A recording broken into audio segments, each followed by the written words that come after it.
ബഹുമാനപ്പെട്ട ഷഹർബാനത്ത് ബീവി റളിയല്ലാഹു തആല അൻഹ വിധവയായിരിക്കുകയാണ്. ശത്രുക്കൾ കുന്തത്തിന്റെ മുകളിൽ തലനാട്ടിക്കൊണ്ട് ബഹുമാനപ്പെട്ട ഹുസൈൻ തങ്ങളുടെ ശിരസിനെ നാട്ടിക്കൊണ്ട് കൂലോ തക്ബീർ വിളിക്കുകയാണ്. നമ്മൾ മനസ്സിലാക്കണം, ശത്രുഭാഗത്തുള്ളവരും വിളിക്കുന്ന കൂലോ തക്ബീറാണ്, ഇപ്ര നിൽക്കുന്നവരും പറയുന്ന അല്ലാഹു അക്ബറാണ്. സുന്നത്തില്ല എന്നുള്ളൊരു വിഷയം അവർക്ക് എത്തിയിട്ടുള്ളൂ. അള്ളാഹുവിന്റെ ദീനിൽ നിന്ന് നിങ്ങൾ മുർത്തദ്ദാവുക എന്ന് പറഞ്ഞാൽ സുന്നത്തിനെ ഒഴിവാക്കി കളയലാണ്. സുന്നത്തില്ലാതെ ആവുമ്പോഴാണ് മുർത്തദ്ദാവണത്. ഇസ്ലാമിന്ന് വെളിയിൽ പോയി ഉരുക്കിന്റെ ബന്ധമൊന്നുമില്ല. വാക്കുകൊണ്ടിട്ട് മുർത്തദ്ദാകാം, പ്രവൃത്തി കൊണ്ട് മുർത്തദ്ദാകാം, നെയ്യത്ത് കൊണ്ട് മുർത്തദ്ദാകാം. ഇങ്ങനെയാണ് ഇസ്ലാമിന്ന് വെളിയിൽ പോവാ. ഖൗലിയ്, ഖൽബിയ്, ഫിഇലിയ്, മൂന്ന് തരത്തിൽ മുർത്താവും. മൂന്ന് തരത്തിൽ മുർത്തദ്ദാവും.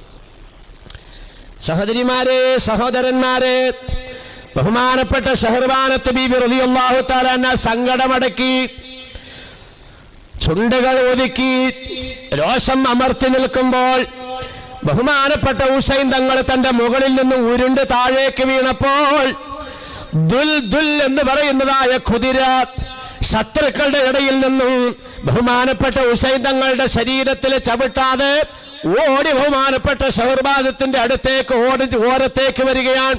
ഷഹർബാനത്ത് ബീവിയുടെ ചേര നിന്ന് അനുസരണയുള്ള പൂച്ചക്കുട്ടി നിൽക്കുന്നത് പോലെ നിൽക്കുന്ന വെള്ളക്കുതിരയെ നോക്കിക്കൊണ്ട് ഷഹർബാനത്ത് ബീവി ഒരു ചോദ്യം ചോദിക്കുന്നു. നാൽക്കാലി മൃഗമേ, എന്റെ പ്രിയപ്പെട്ട ഭർത്താവ് ഹുസൈൻ തങ്ങളെ എവിടെയാണ് നീ കൊണ്ടുപോയി തള്ളിയിട്ടത്? ഒരൊറ്റ വാക്ക്. അത് കേട്ട മാത്രയിൽ ചരിത്രം പഠിപ്പിക്കുന്നു, രണ്ട് കണ്ണിൽ നിന്നും ധാരധാരിയായി കണ്ണുനീരൊഴുകുന്ന മൃഗം മുന്നോട്ടൊരു ചാട്ടമാണ്.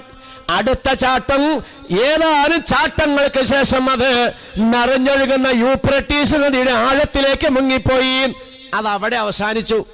ഷഹർബാനത്തും ഇനി ആകെ ഉള്ളത് 12 വയസ്സുള്ള ഒരു ആൺകുട്ടിയും 2 പെൺകുഞ്ഞുങ്ങളുമാണ്. ഇബ്നു സിയാദും ഉമർ വാസദും അടക്കമുള്ള നേതാക്കൾ ഇതാ തമ്പിലേക്ക് വരികയാണ്. ബഹുമാനപ്പെട്ട ഷഹർബാനത്ത് ബീവി റളിയല്ലാഹു അൻഹയുടെ മുഖത്തേക്ക് മൂടിയിട്ടിരുന്ന ആ മുഖം മൂടി പിടിച്ച് വാളിന്റെ തലപ്പ് കൊണ്ട് പൊക്കുകയാണ്. മക്കനെ മാത്രമല്ല, മുഖം മൂടിയിട്ടിരുന്ന ഒരു മുഖം മൂടി ഉണ്ടായി ബീവിക്ക്. ഈ മുഖം മൂടി അങ്ങോട്ട് പൊക്കുമ്പോൾ പൂർണ്ണ ചന്ദ്രനെ പോലും നാണിപ്പിക്കുന്ന ബഹുമാനപ്പെട്ട മഹദി അവളുടെ മുഖം പ്രത്യക്ഷപ്പെട്ടു. സ്വന്തം പൊന്നോമന മോൻ ക്രൂരമായി രക്തസാക്ഷിയായപ്പോൾ ഇളംകുഞ്ഞിന്റെ ജനാസ കൊണ്ടുവന്ന് മടിയിൽ വെച്ചപ്പോൾ ഭർത്താവിനെ ശത്രുക്കൾ തുണ്ടം തുണ്ടമാക്കി നുറുക്കിയപ്പോൾ ഒരക്ഷരം പോലും ഉരിയാടാതിരുന്ന ബഹുമാനപ്പെട്ട ഷഹർബാനത്ത് ബീവി റളിയല്ലാഹു അൻഹ മുഖത്ത് നിന്ന് ആ തുണിയങ്ങ് മാറ്റിയപ്പോൾ അലറുന്നതായി സിംഹമായി മാറി. ബഹുമാനപ്പെട്ടവർ ചോദിക്കുന്നു, ധിക്കാരികളെ, ലജ്ജയില്ലാത്ത വർഗമേ, എന്റെ മുഖം കാണാൻ നിനക്ക് എന്താണ് അവകാശമുള്ളത്? എന്റെ ഭർത്താവ് ഹുസൈൻ തങ്ങൾ ഹയാത്തിലുണ്ടെങ്കിൽ എന്റെ മുഖത്ത് നീ തുണി മാറ്റാൻ നിനക്ക് ധൈര്യം വരുമോടാ? എന്റെ മുഖത്ത് നിന്ന് തുണി ഉയർത്താതെ ആ വാളിന്റെ തലപ്പ് മാറ്റടാ, വൃത്തികെട്ടവനെ. അപ്പോഴാണ് ബഹുമാനപ്പെട്ട ഷഹർബാനത്ത് ബീവി സംസാരിച്ചത്. കണ്ടാ, അതുവരെയും ചുണ്ടനങ്ങിയില്ല, നാക്ക് ചലിച്ചില്ല. മുഖത്ത് നിന്ന് തുണി മാറ്റിയതിന്റെ പേരിൽ ദോഷം കൊണ്ടപ്പോൾ ശിരോവസ്ത്രവും അവർ വലിച്ചു കീറി. കുതിരയുടെ ഒരു ഭാഗത്ത് ഷഹർബാനത്ത് ബീവിയെ കയറ്റിക്കിടത്തി, മറുഭാഗത്ത് പനിക്കുന്നതായി ഷൈനുല്ലാബിദിനെ കയറ്റിക്കിടത്തി ഈന്തപ്പനയുടെ നാരുകൊണ്ടുണ്ടാക്കിയ കയറുകൊണ്ട് വരിഞ്ഞു കെട്ടി. മുന്നില് കുന്തത്തിന്റെ അറ്റത്ത് നാട്ടപ്പെട്ടതായ ഹുസൈൻ തങ്ങളുടെ ശിരസ്, തൊട്ട് പുറകിൽ ഈ രീതിയിൽ ബീവിയെയും മകനെയും ബന്ധിക്കപ്പെട്ടതായ കുതിര കർബലായിൽ നിന്ന് കൂഫയിലേക്ക് പ്രകടനം. സഹോദരന്മാരെ, സഹോദരിമാരെ, കാലചക്രം നീങ്ങി, നാളുകൾ കഴിഞ്ഞു, മദീനത്ത് ചെന്നു. അത് ഈ ശിരസ് സ്ഫടിക പാത്രത്തിൽ ഇങ്ങനെ വച്ച് അബൂ യസീദിന്റെ മുമ്പിലേക്ക് ഇബ്നു സിയാദ് എന്ന് പറയുന്ന കൂഫായിന്റെ ഗവർണർ ഇങ്ങനെ വെച്ചു കൊടുത്തപ്പോൾ മഹാനവറുകളും നടുങ്ങിത്തറിച്ച് ആ ശിരസ്സെടുത്തിട്ട് മാറോട് ചേർത്തിട്ട് പറഞ്ഞു, റബ്ബേ, റസൂലുള്ളാഹിന്റെ മക്കളോട്, പേരക്കുഞ്ഞുങ്ങളോട് ഈ ക്രൂരകൃത്യം ചെയ്യുമെന്ന് ഞാൻ മനസ്സിലാക്കിയില്ലല്ലോ അല്ലാ. ഇതെന്തോ ഒരു ചതിയാണ് റബ്ബേ ഈ സംഭവിച്ചത്. ആ ശിരസ് കൊണ്ടുവന്ന് ജന്നത്തുൽ ബഖയിലെ വെല്ലുമ്മ കിടക്കുന്ന, അതായത് ഫാത്തിമ ബി കിടക്കുന്നതിന്റെ ഓരത്ത് കൊണ്ടുവന്ന് മറയടക്കി. ജന്നത്തുൽ മക്കയിലേക്ക് നമ്മൾ ചേറുമ്പോൾ കാണാം ഫാത്തിമയുടെ തൊട്ട് ഇപ്പുറത്തായിട്ടൊരു 3-4 മീസാങ്കല്ലുകൾ നിരത്തി വെച്ചിട്ടുണ്ട്. അതിൽ ഒന്ന് ബഹുമാനപ്പെട്ട ഹുസൈൻ തങ്ങളുടെ ശിരസാണ്. ശരീരം കൂഫയിലാണ് കിടക്കുന്നത്, ശിരസ് മദീനത്തെ ജന്നത്തുൽ ബഖീലാണ്. കാലചക്രം നീങ്ങി മുഹമ്മദ് മുഖ്താർ എന്ന് പറയുന്ന 35 വയസ്സുകാരനായ ഒരു യുവാവ്, അന്നത്തെ തടംപറയിൽ കിടന്നതായ ചെറുപ്പക്കാരൻ ജയിൽ മോചിതനാകുന്നതിനോടൊപ്പം തന്നെ അല്ലാഹു തആല അവനിലേക്ക് കൂഫയിന്റെ അധികാരം വെച്ചു കൊടുക്കുകയാണ്. കൂഫയിന്റെ അധികാരത്തിന്റെ ചെങ്കോലേന്തിയതായ മനുഷ്യൻ ആദ്യമായിട്ട് വിളംബരം നടത്തിയത് റസൂലുള്ളാഹിന്റെ പേരമക്കളെ കൊല ചെയ്തായ കൊലയാളികളെ ഹാജരാക്കണം. പട്ടാളക്കാരൻ 4 ഭാഗം ഓടി. ഇബ്നു സിയാദ് പിടിക്കപ്പെട്ടു, ഉമർ വാസാദ് പിടിക്കപ്പെട്ടു, പട്ടാള നേതാവുകളെല്ലാം പിടിക്കപ്പെട്ടു. ബഹുമാനികളെ പ്രതിക്കൂട്ടിൽ കയറ്റി നിർത്തിയിരിക്കുകയാണ്. ബഹുമാനപ്പെട്ട മഹദി ഷഹർബാനത്ത് ബീവിക്ക് മദീനയിൽ വലിയ പദവിയാണ് ബഹുമാനപ്പെട്ട അബൂ യസീദിന്റെ ഭരണകൂടം കൊടുത്തത്. എല്ലാ വിധത്തിലുള്ള താമസ സൗകര്യങ്ങൾ ഒരുക്കി അവിടെ നിന്നും ബഹുമാനപ്പെട്ട ബീവി അവരുടെ കൂഫയിൽ കൊണ്ടുവന്നിരിക്കുകയാണ്. വാദിക്കൂട്ടിൽ ബഹുമാനപ്പെട്ട ഷഹർബാനത്ത് ബീവിയും പ്രതിക്കൂട്ടിൽ ഈ പറയപ്പെട്ട കൊലയാളികളും. വിധികർത്താവാകുന്ന മുഖ്താർ എന്ന് പറയുന്ന ചെറുപ്പക്കാരനായ ജഡ്ജി ചോദിച്ചു, ബഹുമാനപ്പെട്ട ബീബി അവരുടെ അങ്ങയുടെ ഭർത്താവിനെയും മക്കളെയും കൊത്തിനുറുക്കിയ ക്രൂരന്മാരെയാണ് ഞാൻ ഈ പിടിച്ചു നിർത്തിയിരിക്കുന്നത്. എന്ത് ശിക്ഷ കൊടുക്കണമെന്നാണ് അവിടുന്ന് ആവശ്യപ്പെടുന്നത്? അവിടുന്ന് ആവശ്യപ്പെടുന്ന നിലയ്ക്ക് ഇവരെ ഞാൻ ശിക്ഷിക്കാൻ തയ്യാറാണ്. സഹോദരിമാരെ ശ്രദ്ധിക്കണേ. വാദിക്കൂട്ടി നിൽക്കുന്ന ബഹുമാനപ്പെട്ട മഹദി സയ്യിദത്തുന ബീബി ഷഹർബാനത്ത് റളിയല്ലാഹു തആല അൻഹ പറഞ്ഞത്, അല്ലയോ ജഡ്ജി അവരുടെ, ചക്രവർത്തി അവരുടെ, എന്റെ ഭർത്താവിനെയും മക്കളെയും കൊല നടത്തിയതിൽ, ഷഹീദാക്കിയതിൽ എനിക്കിവരോടൊരു പരിഭവമില്ല, പരാതിയുമില്ല. റബ്ബിന്റെ കോടതിയിൽ മഹ്ശറയിൽ എനിക്ക് അവരെ സന്തോഷത്തോടെ കണ്ടുമുട്ടാൻ ഞാൻ ആഗ്രഹിക്കുകയാണ്.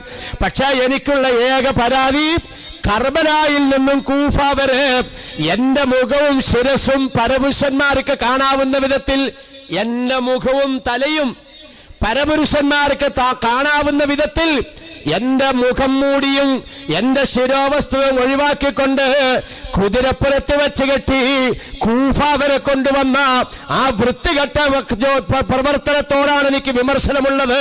എന്റെ മുഖം അന്യപുരുഷന്മാർക്ക് കാണാൻ ഇടവന്നല്ലോ, അതിന്റെ പേരിൽ കൊടുക്കാവുന്ന ശിക്ഷ ഇവർക്ക് കൊടുക്കാമെന്ന് ബഹുമാനപ്പെട്ട സയ്യിദത്തുനാ ബീവി ഷഹർബാനത്ത് റളിയല്ലാഹു അൻഹാ ഈ നിലയ്ക്ക് പ്രഖ്യാപിച്ചെങ്കിൽ, ഉമ്മമാരെ, സഹോദരിമാരെ, അന്യപുരുഷന്മാരിൽ നിന്ന് തന്റെ ശരീരം സൂക്ഷിക്കുന്നതിന് റസൂലുള്ളാഹിന്റെ അഹ്ലുബൈത്തിൽപ്പെട്ട കുടുംബത്തിൽപ്പെട്ട ഷഹർബാനത്ത് ബീവിക്കൊക്കെ ഇത്രമാത്രം നിർബന്ധ ബുദ്ധി ഉണ്ടായിരുന്നെങ്കിൽ ആ റസൂലുള്ളാഹിന്റെ കുടുംബത്തിനെ ആദരിക്കുന്ന ഓസുല്ലാലമിന്റെ ആണ്ടിനോടനുബന്ധിച്ച് ബഹുമാനപ്പെട്ടവർ ചെല്ലിയ ദിക്റുകളും തസ്ബീഹുകളും ചെല്ലാനും മഹാരഥരുടെ ജീവിതം പകർത്താനും കാത്തിരിക്കുന്ന ഉപ്പമാരെ, കുഞ്ഞനുജന്മാരെ, സഹോദരിമാരെ, നമ്മുടെ ജീവിതം എവിടെ നിൽക്കുന്നു എന്നുള്ള വിലയിരുത്തൽ ഇതിനോടൊപ്പം വേണം.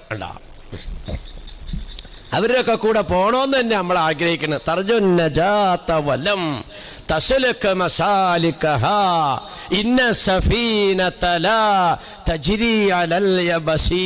അവരുടെ കൂടെ സ്വർഗത്തിൽ പോകണമെന്ന് തന്നെയാണ് നമ്മുടെയൊക്കെ ആഗ്രഹം. പക്ഷെ അവര് പോയ റൂട്ടിൽ കൂടി സഞ്ചരിക്കാൻ നമ്മൾ തയ്യാറല്ല. ഇതെങ്ങനെ നടക്കും ബഹുമാനികളെ? ഇതെങ്ങനെ നടക്കും? ഞാൻ പല സ്റ്റേജിലും പറയാറുള്ളത് പോലെ പാളയംകുടമ്പഴം തൊണ്ടുരിഞ്ഞിട്ട് മുഴുവനെ വായിലേക്കിട്ട് മിണുങ്ങുന്ന പല്ലില്ലാത്ത ഉപ്പാടേയും മുമ്മാടേയും ശൈലി പോലെയൊന്നും അല്ല മുസ്ലിമായി ജീവിക്കൽ. ഇത്തിരി വിഷമമുള്ള കാര്യമാണ്. 32 പല്ലില്ലാത്ത ഉപ്പുപ്പായും ഉമ്മുമായും നിങ്ങളുടെ ഈ ഇവിടെ പാളയംകുടമ്പഴം തിന്നണത് എങ്ങനെയാ? ഇളമ്പള്ളൂർ നേന്ത്രപ്പഴത്തേൽ പണി കിട്ടൂല. പാളയംകുടമ്പഴം 32 പല്ലും ഇല്ല. പഴം ഇങ്ങനെ തൊണ്ടിങ്ങനെ ഉരിഞ്ഞിട്ട് ബാമുസ്ലാരിനെ എങ്ങനെയാണെന്ന് ഇങ്ങോട്ട് നോക്കി കാണിച്ചു തരാം. തൊണ്ടിങ്ങനെ ഉരിഞ്ഞിട്ട് ഇങ്ങനെ കുറേശ്ശെ ഒടിച്ചിട്ട് വായിലേക്കിട്ട് ചവച്ചിറക്കും. അങ്ങനെയാണ്. 32 പല്ലില്ലാത്ത ഉപ്പുപ്പായും ഉമ്മുമായും തിന്നുന്നത് അങ്ങനെയല്ല. തൊണ്ടിങ്ങനെ ഉരിഞ്ഞിട്ട് ഈ അടിയിലത്തെ കണ്ണയിൽ ഇങ്ങനെ പിടിക്കും. അപ്പൊ തൊണ്ടിങ്ങനെ തൂങ്ങിക്കിടക്കും, പഴം ഇങ്ങനെ പൊങ്ങിയിരിക്കും. എന്നിട്ട് എന്ത് ചെയ്യും? ഈ പല്ലില്ലാത്ത മോണ 2 ഭാഗത്തും ഇങ്ങനെ അകത്തിയിട്ട് ഈ പഴം ഇതിനകത്തേക്ക് വെച്ചിട്ട് ഈ അടിയിലത്തെ മോണ മുകളിലത്തെ മോണയിലേക്ക് ഇതെങ്ങനെ ഇങ്ങനെ. തൊട്ടടുത്തിരുന്ന പേരക്കുഞ്ഞ് അറിഞ്ഞിട്ടില്ല ഈ വെല്ലുമ്മ ഒരു പഴം മുഴുവനെ ഉള്ളിലേക്ക് വിട്ടത്. കണ്ട കാരണം എന്താ? കടിക്കണേൻ്റെ ശബ്ദം ഉണ്ടായില്ല, ഞെരിക്കണേൻ്റെ ശബ്ദം ഉണ്ടായില്ല.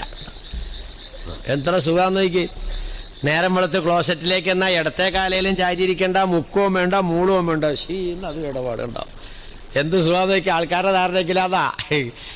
കൊല്ലത്തിലൊരിക്കൽ ഹുസലാലമിൻ്റെ പേര് ഒരു ആടിനെയൊക്കെ കൊണ്ട് നടത്തു കൊടുത്ത് വെള്ളിയാഴ്ചയും വലിയ പെരുന്നാളും ഒക്കെ വരുമ്പോൾ അവിടെ വള്ളിയിലേക്കൊക്കെ ഒന്ന് വന്ന് മുസ്ലിയാരോ അല്ലെങ്കിൽ നമ്മുടെ ആചാര്യ ആരെങ്കിലും കാണുമ്പോൾ ഷാരത്തുമ്പൊക്കെ ഒന്ന് തലയിലേക്ക് ഇട്ട് അങ്ങനെ നേരെ സൂത്രത്തിൽ ഇങ്ങനെ അങ്ങോട്ട് പോകാന്നൊക്കെ ധരിച്ചെൻ്റെ ഒന്നും നടക്കൂല. ഇത് വലിയ ബുദ്ധിമുട്ടാണ്. ശൂന്യമായിട്ട് ജീവിക്കണമെങ്കിൽ ഭയങ്കര ബുദ്ധിമുട്ടാണ്. അപ്പുറത്തേക്ക് പോയാൽ വളരെ സൗകര്യമാണ്. സലാത്ത് ചെല്ലണ്ട, ദിക്റ് ചെല്ലണ്ട, ദുആറക്കണ്ട, സക്കാത്ത് സക്കണ്ട, തറാവിയൊക്കെ എത്ര എളുപ്പമാണെന്ന് പറയാം. പൊടുപൊടുന്ന് പരിപാടികളൊക്കെ തീരും. ഇതിങ്ങനെയല്ല. ഇതിനകത്ത് നിൽക്കാന്ന് പറഞ്ഞാൽ ഭയങ്കര പണിയാണ്. ധാരാളം തിരക്ക് ജോലികളുണ്ട് ഇതിനകത്ത്. വല്ലാതെ ബുദ്ധിമുട്ടുണ്ട്. എല്ലാം മറിച്ചൊക്കെ നടക്കണേ. സഹോദരിമാർ ചുമ്മാ ഒന്ന് ചിന്തിച്ചു നോക്കിയേ. ഷഹർബാനത്ത് റളിയല്ലാഹു തആല അൻഹയുടെ ആ നിർബന്ധ ബുദ്ധി എവിടെ ഉണ്ടായെന്ന് നോക്കി. പോട്ടെ, അങ്ങനെ ബഹുമാനപ്പെട്ട അബൂ യസീദ് എന്ന് പറയുന്ന ഭരണാധികാരി മദീനത്ത് താമസമൊരുക്കി കൊടുത്ത റസൂലുള്ളാഹിന്റെ ഈ പേരക്കുഞ്ഞാകുന്ന സൈനുല്ലാബിദീൻ എന്ന് പറയുന്ന 12 വയസ്സുകാരൻ 6 കൊല്ലം കഴിഞ്ഞപ്പോൾ മദീനത്തെ മിമ്പറിൽ, ശ്രദ്ധിക്കണത്, മദീനത്തെ മിമ്പറിൽ കയറിക്കൊണ്ട് സൈനുല്ലാബിദീൻ എന്ന് പറയുന്ന 18 വയസ്സുകാരൻ പറഞ്ഞു, അന ഇബ്നു മക്ക അന ഇബ്നു മദീന. ഞാൻ മക്കയിൽ ജനിച്ച റസൂലുള്ളാഹിന്റെ പേരക്കുഞ്ഞാൻ, മദീനയിൽ അടങ്ങിയിരിക്കുന്ന റസൂലുള്ളാഹിന്റെ പേരക്കുട്ടിയാണ്. ആ പേരക്കുട്ടി വഴിയാണ് ബഹുമാനപ്പെട്ട ഓസല്ലാദം സുൽത്താൻ മുഹിയുദ്ദീൻ അബ്ദുൽ ഖാദിർ ജീലാനി ഉണ്ടാ. അബൂ സാലിഹ് റളിയല്ലാഹു തആല അൻഹുവാണ് പോന്ന മൂസ ഇബ്നു മൂസ എന്ന് പറയുന്നതാണ് അദ്ദേഹത്തിന്റെ ഉപ്പ. ഈ അബൂ സാലിഹാണ് ഉപ്പാടെ പേര്. നേരെ ഓസല്ലാദമിന്റെ ഉപ്പാടെ പേര് സാധുവായിരുന്നു എന്ന് ജീവിതമൊക്കെ കേട്ടിട്ടുണ്ട്. 100 പ്രാവശ്യം 101 പ്രാവശ്യം കേട്ടേക്കണ ചരിത്രം. എല്ലാ മുഹ്യിദ്ദീന്റെ ആണ്ടിലും കേൾക്കാറുള്ള ചരിത്രം ഇപ്പൊ ഇത്. പക്ഷെ ഈ ചരിത്രം നമ്മളെ എത്രമാത്രം സ്വാധീനിച്ചിട്ടുണ്ടെന്നുള്ളതാണ് വിലയിരുത്തേണ്ടത്. അള്ളാഹുവിന്റെ പരീക്ഷണത്തിൽ നമ്മൾ എത്ര വിജയിച്ചിട്ടുണ്ട്. അബൂ സാലിഹ് റളിയല്ലാഹു തആല വിജയിച്ചില്ലേ? വിശപ്പിന്റെ കാഠിന്യം കൊണ്ട് 2 റക്അത്ത് നിസ്കരിച്ച് ദുആർക്കാൻ തീരുമാനിച്ചു. ഈ തീരുമാനം നമുക്കാർക്കാ ഉള്ളത്? ഖുർആൻ നേരിട്ടല്ലേ ആവശ്യപ്പെട്ടത്. ഇസ്തഈനൂ ബിസ്സബ്രി വസ്സലാ. നിങ്ങൾക്ക് അല്ലാഹു തആല പരീക്ഷണങ്ങളെ നിങ്ങൾ സഹിക്കുക, എന്നിട്ട് ക്ഷമിക്കുക, എന്നിട്ട് നിസ്കരിച്ച് പടച്ചോൻ വരാനോട് കാര്യങ്ങൾ ചോദിക്കുക. ഓമർ അഹ്ലസ്സലാത്തി പിന്നെ കുടുംബത്തിനോട് നിസ്കരിക്കാൻ കൽപ്പിക്കൂ നബിയേ. ഖുർആൻ പറഞ്ഞത് അങ്ങനെ തന്നെയാ. ബുദ്ധിമുട്ടും വിഷമങ്ങളും ഉണ്ടായാൽ നിസ്കരിക്കാനാണ് ഖുർആൻ നിർദ്ദേശിക്കുന്നത്. ഇത് നമ്മളുടെ ആർക്കാ ഉള്ളത് ബഹുമാനികളെ? നിസ്കരിച്ച് പടച്ചോൻ വരാനോട് 2 റക്അത്ത് നിസ്കരിച്ചിട്ട് പടച്ചോനോട് കാര്യം പറയുന്ന എത്ര ആൾക്കാർ നമ്മുടെ കൂട്ടത്തിൽ? അബൂ സാലിഹ് ചെയ്ത ശൈലികളൊന്നും നോക്കി. വിശന്നിട്ട് നിവൃത്തിയില്ല. പള്ളിയിലൊക്കെ വന്നിരിക്കുന്ന പതിവ് അദ്ദേഹത്തിനുള്ളതാ. ദർശക്ക് എടുക്കുമ്പോൾ ദർശക്കലാണ് അദ്ദേഹത്തിന്റെ സ്വഭാവത്തിൽ കൂടുതൽ. 10-22 വയസ്സുള്ള ചെറുപ്പക്കാരൻ വിശപ്പ് കഠിനമായപ്പോൾ 2 റക്അത്ത് നിസ്കരിക്കാൻ കരുതി ഒന്നു എടുക്കാൻ അരുവിയുടെ ഓരത്തേക്ക് വന്നിരിക്കുമ്പോഴാണ് അരുവിക്കോടെ ഇങ്ങനെ ഒരു പഴം ഒഴുകി വരുന്നത്. ആപ്പിളാണെന്നും അത്തിപ്പഴാണെന്നും ഒക്കെ അഭിപ്രായമുണ്ട് ചരിത്രത്തിൽ. എന്തോ ആട്ടെ, ആപ്പിളാണെങ്കിലും അത്തിപ്പഴാണെങ്കിലും ഒഴുകി വരുന്നത് കണ്ടപ്പോ നമ്മുടെയൊക്കെ സ്വഭാവം എന്താ? വെള്ളത്തിൽ കൂടെ വന്നത്. അല്ലാഹു അക്ബർ. മാല കാണാതായി ഇപ്പോൾ ഒരു താത്ത തുറന്ന പഠിച്ചോനെ മുല്ലാക്കടയിൽ കിട്ടാണ്ടിരുന്ന മതിയായിരുന്നല്ലോ. മാല കുളിക്കടവിലാണ് പോയത്. പുഴയെന്ന് മുല്ലാക്കാക്കി ഇട്ട് കഴിഞ്ഞാൽ പിന്നെ മുല്ലാക്ക മസാല ഉണ്ടാക്കും. കാരണം എന്താ? അത് മത്രൂക്കിന്റെ ഹുക്കുമാണ്. ഉണ്ടാ മലവെള്ളത്തിലേക്ക് ഒഴുകി വരില്ലേ തേക്കും തടിയൊക്കെ. ബാവുശ്ശേരായാലും പിടിക്കും.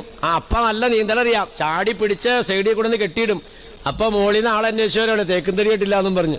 ഈ തേക്കും തടിയാ നിന്റെ തേക്കും തടിയാവണം എങ്ങനെ വെള്ളത്തിലൂടെ ഞാൻ പിടിച്ചു വെച്ചത്? ഉണ്ടാ അങ്ങനെയല്ലേ? വെള്ളത്തിൽ കൂടെ ഒഴിവെന്നൊക്കെ വല്ല മത്രൂക്കിന്റെ ഹുക്കുമാണല്ലോ, ഒഴിവാക്കപ്പെട്ട സാധനം. ഇതങ്ങനെയല്ല. ഒന്നും എടുക്കാൻ വേണ്ടി ഇത് പടച്ചോന്റെ പരീക്ഷണാണ്.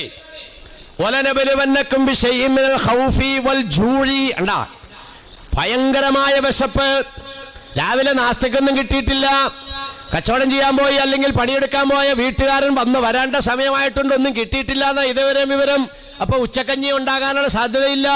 ഇങ്ങനെ വിഷമിച്ചിരിക്കുമ്പോഴാ 11 മണിക്ക് അയലക്കംകാരൻ സൈദാലിയുടെ മാവേന്ന് നല്ല പഴുത്ത മാങ്ങ സൈദാലിയുടെ മതിലെ ചാടിയിട്ട് നേരെ അലീമ താത്തയുടെ മുമ്പിലേക്ക്.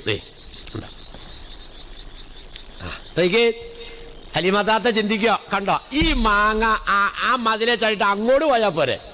അപ്പൊ ആ മാങ്ങ ഇങ്ങോട്ട് വന്നതിനാ? എനിക്ക് വിശപ്പുണ്ടെന്ന് അള്ളാഹ്ക്കറിയാം. ഇത് എനിക്ക് തിന്നാൻ വേണ്ടി എത്തിച്ചെന്നേക്കണതാണ്.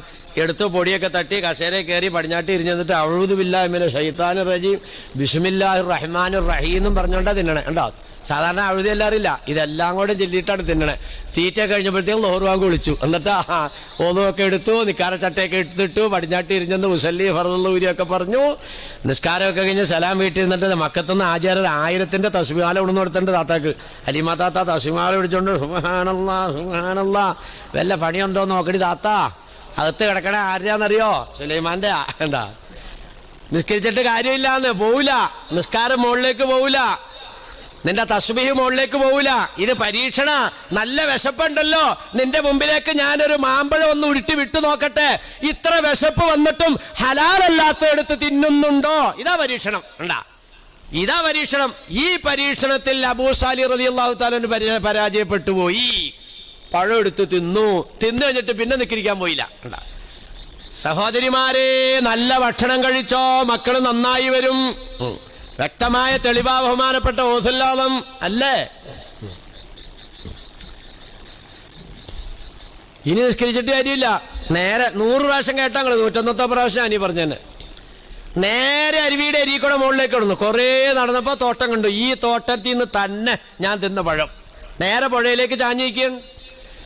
തോട്ടം കണ്ട ആളോട് ചോദിച്ചു, ഇത് ആരുടേതാ? അപ്പൊ പറഞ്ഞു, ഈ നാട്ടിലൊരു മുതലാളിയുടേതാ, അബ്ദുള്ള സൗമായി എന്നാ കാക്കാടെ പേര്. ഓഹോ, എവിടെ വീട്? ഇതിലെ പോയാ മതി. അങ്ങനെ വീട്ടിൽ ചെന്നു, സലാം ചൊല്ലി വീട്ടുകാരനോട് പറഞ്ഞു, ഞാൻ നിങ്ങളോടൊരു പൊരുത്തം ചോദിക്കാൻ വന്ന. എന്താണാവോ?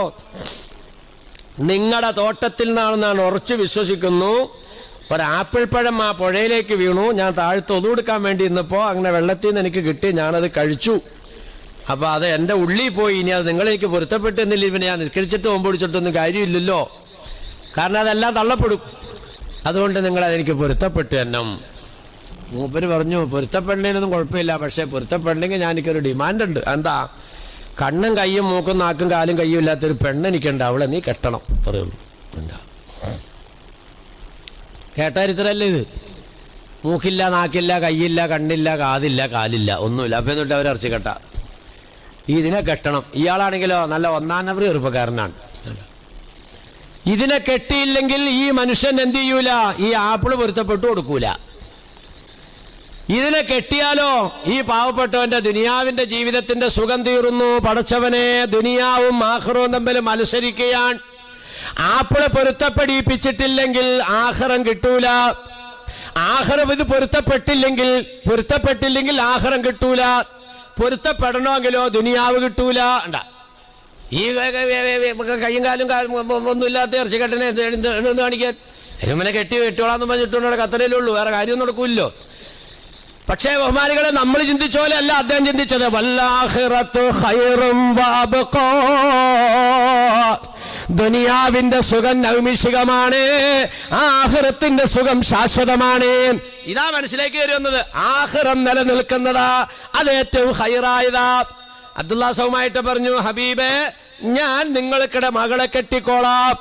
ശരി ശരി ശരി, അപ്പൊ കെട്ടാൻ നീ തയ്യാറാണ്? അതെ. അപ്പൊ എന്ത് മഹർ തരും? ഇവിടെ കഞ്ഞി പിടിക്കാനില്ലാത്തതിൻ്റെ മഹറുണ്ടോ?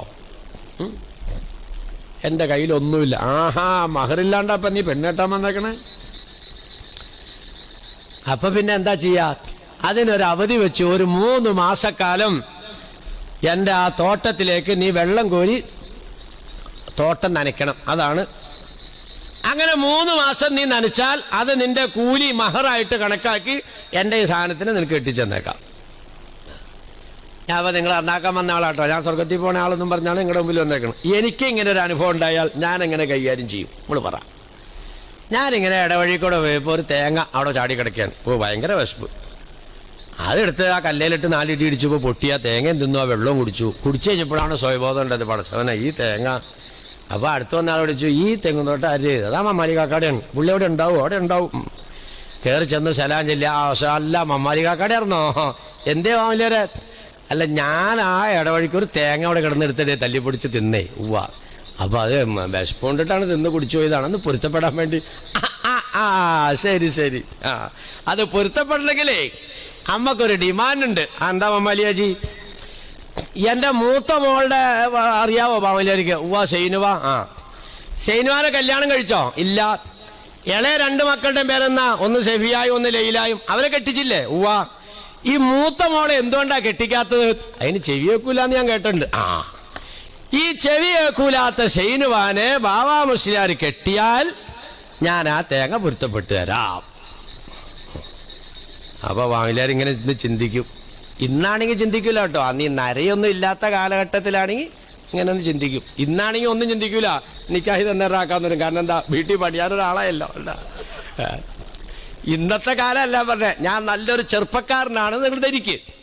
എന്നോടാണ് ഈ മമ്മാലി അജീത് പറയണത്. അപ്പൊ ഞാനിങ്ങനെ ഒന്ന് ആലോചിക്കും, പടച്ചോന ഇയാളിപ്പോ ഈ തേങ്ങ പൊരുത്തപ്പെട്ടു എന്നില്ലെങ്കിൽ എൻ്റെ ആഹ്റവും പോയി. പൊരുത്തപ്പെടണമെങ്കിൽ ഇപ്പൊ ഇയാൾ ഈ പൊട്ടീനെ കെട്ടണമെന്നാണല്ലോ പറഞ്ഞത്. ഏതായാലും ഇപ്പൊ സംഗതി പെട്ടുപോയില്ലേ, തേങ്ങ കത്തായി പോയി. ഒരു പണി ചെയ്യാം, കെട്ടാം, വേറെ കുഴപ്പമൊന്നുമില്ലോ. ചെവി വെക്കില്ല എന്നുള്ളൊരു കുഴപ്പം മാത്രമേ ഉള്ളൂ. നമ്മളൊക്കെ കഞ്ഞി കൊണ്ടുവന്ന് വെക്കുമ്പോ ഉപ്പില്ലെങ്കിൽ സൈനുവാ എടി ഇത്തിരി ഉപ്പ് കൊടുത്തോണ്ടേ, എന്റെ ഉപ്പ വന്ന നിന്റെ ഉപ്പ എന്നടി ഉപ്പിച്ചിരി എടുത്തുകൊണ്ടിരാ നീനകത്തേക്ക് ഒഴിക്കാൻ. ഇത്ര ഇടയ്ക്കേറുള്ളൂ, വേറെ കുഴപ്പമൊന്നും ഈ സാധനത്തിനെ കൊണ്ടില്ല. കയ്യും കാലും ബാക്കി എല്ലാം സംഗതി ഉണ്ട്, ഈ ചെവി മാത്രം കുഴപ്പമുള്ളൂ.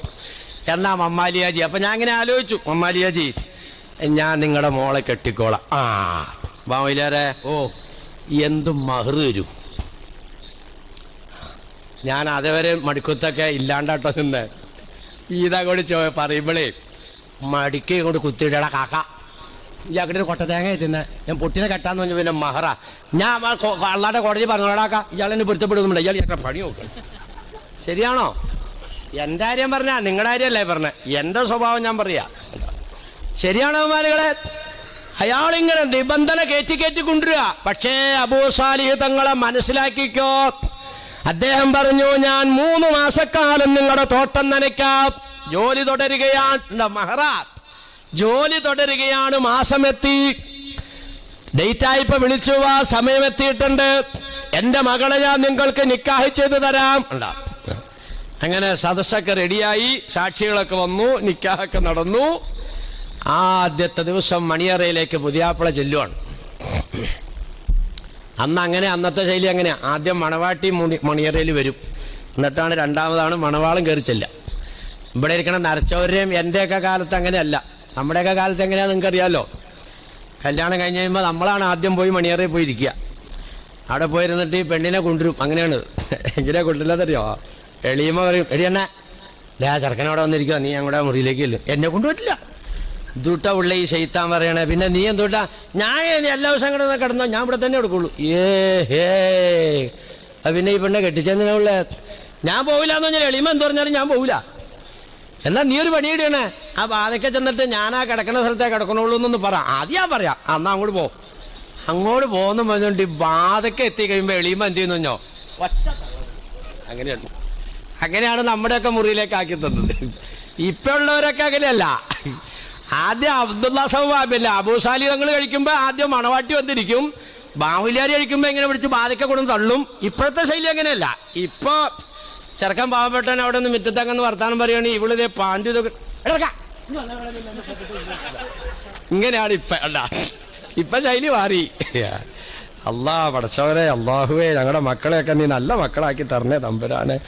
ആകെ തല തിരിഞ്ഞു പോവും മാനികളെ, ഒരു രക്ഷയില്ല. മക്കളെ കൊണ്ട് കണ്ണീര് കുടിക്കാത്ത മാതാപിതാക്കൾ ചുരുക്കമാണ് കേട്ടോ. റഹ്മാനായ റബ്ബേ, ഈ നല്ല അമലിൽ പങ്കെടുത്ത ഈ നിന്റെ ഈ പാവപ്പെട്ട അടിയാറുകൾക്ക് ഈ അമലിന്റെ ബർക്കത്തുണ്ട് അള്ളാഹുവേ. അബൂ സാലിഹ് തങ്ങളൊക്കെ പൊരുത്തപ്പെട്ട നിലയിലേക്ക് ഞങ്ങളുടെ മക്കളെ ആക്കി തരണേ അല്ലാ. ഈ അമലിന്റെ ഒക്കെ ബർക്കത്തുണ്ട് അല്ലാ, രക്ഷപ്പെടുത്തി തരും ബഹുമാനികളെ. ആദരിച്ച കേട്ട മൂപ്പർ ഉസ്താദ് ആയത്തോ ചേർന്നു, വമൻ യുഅല്ലിം ശആയിറല്ലാഹ് ഇന്നഹാ മിൻ തഖ്വൽ ഖുലൂബ്. ആരാധനാ ചിഹ്നങ്ങളെ ഒരുത്തൻ ആദരിച്ചാൽ തഖ്വയുണ്ടെന്ന്. എന്ന് പറഞ്ഞാൽ അള്ളാഹിന്റെ റസൂലിനെ അനുസരിക്കുന്ന സാധനമാണെന്നുള്ളതിന്റെ അടയാളം ഇതാ.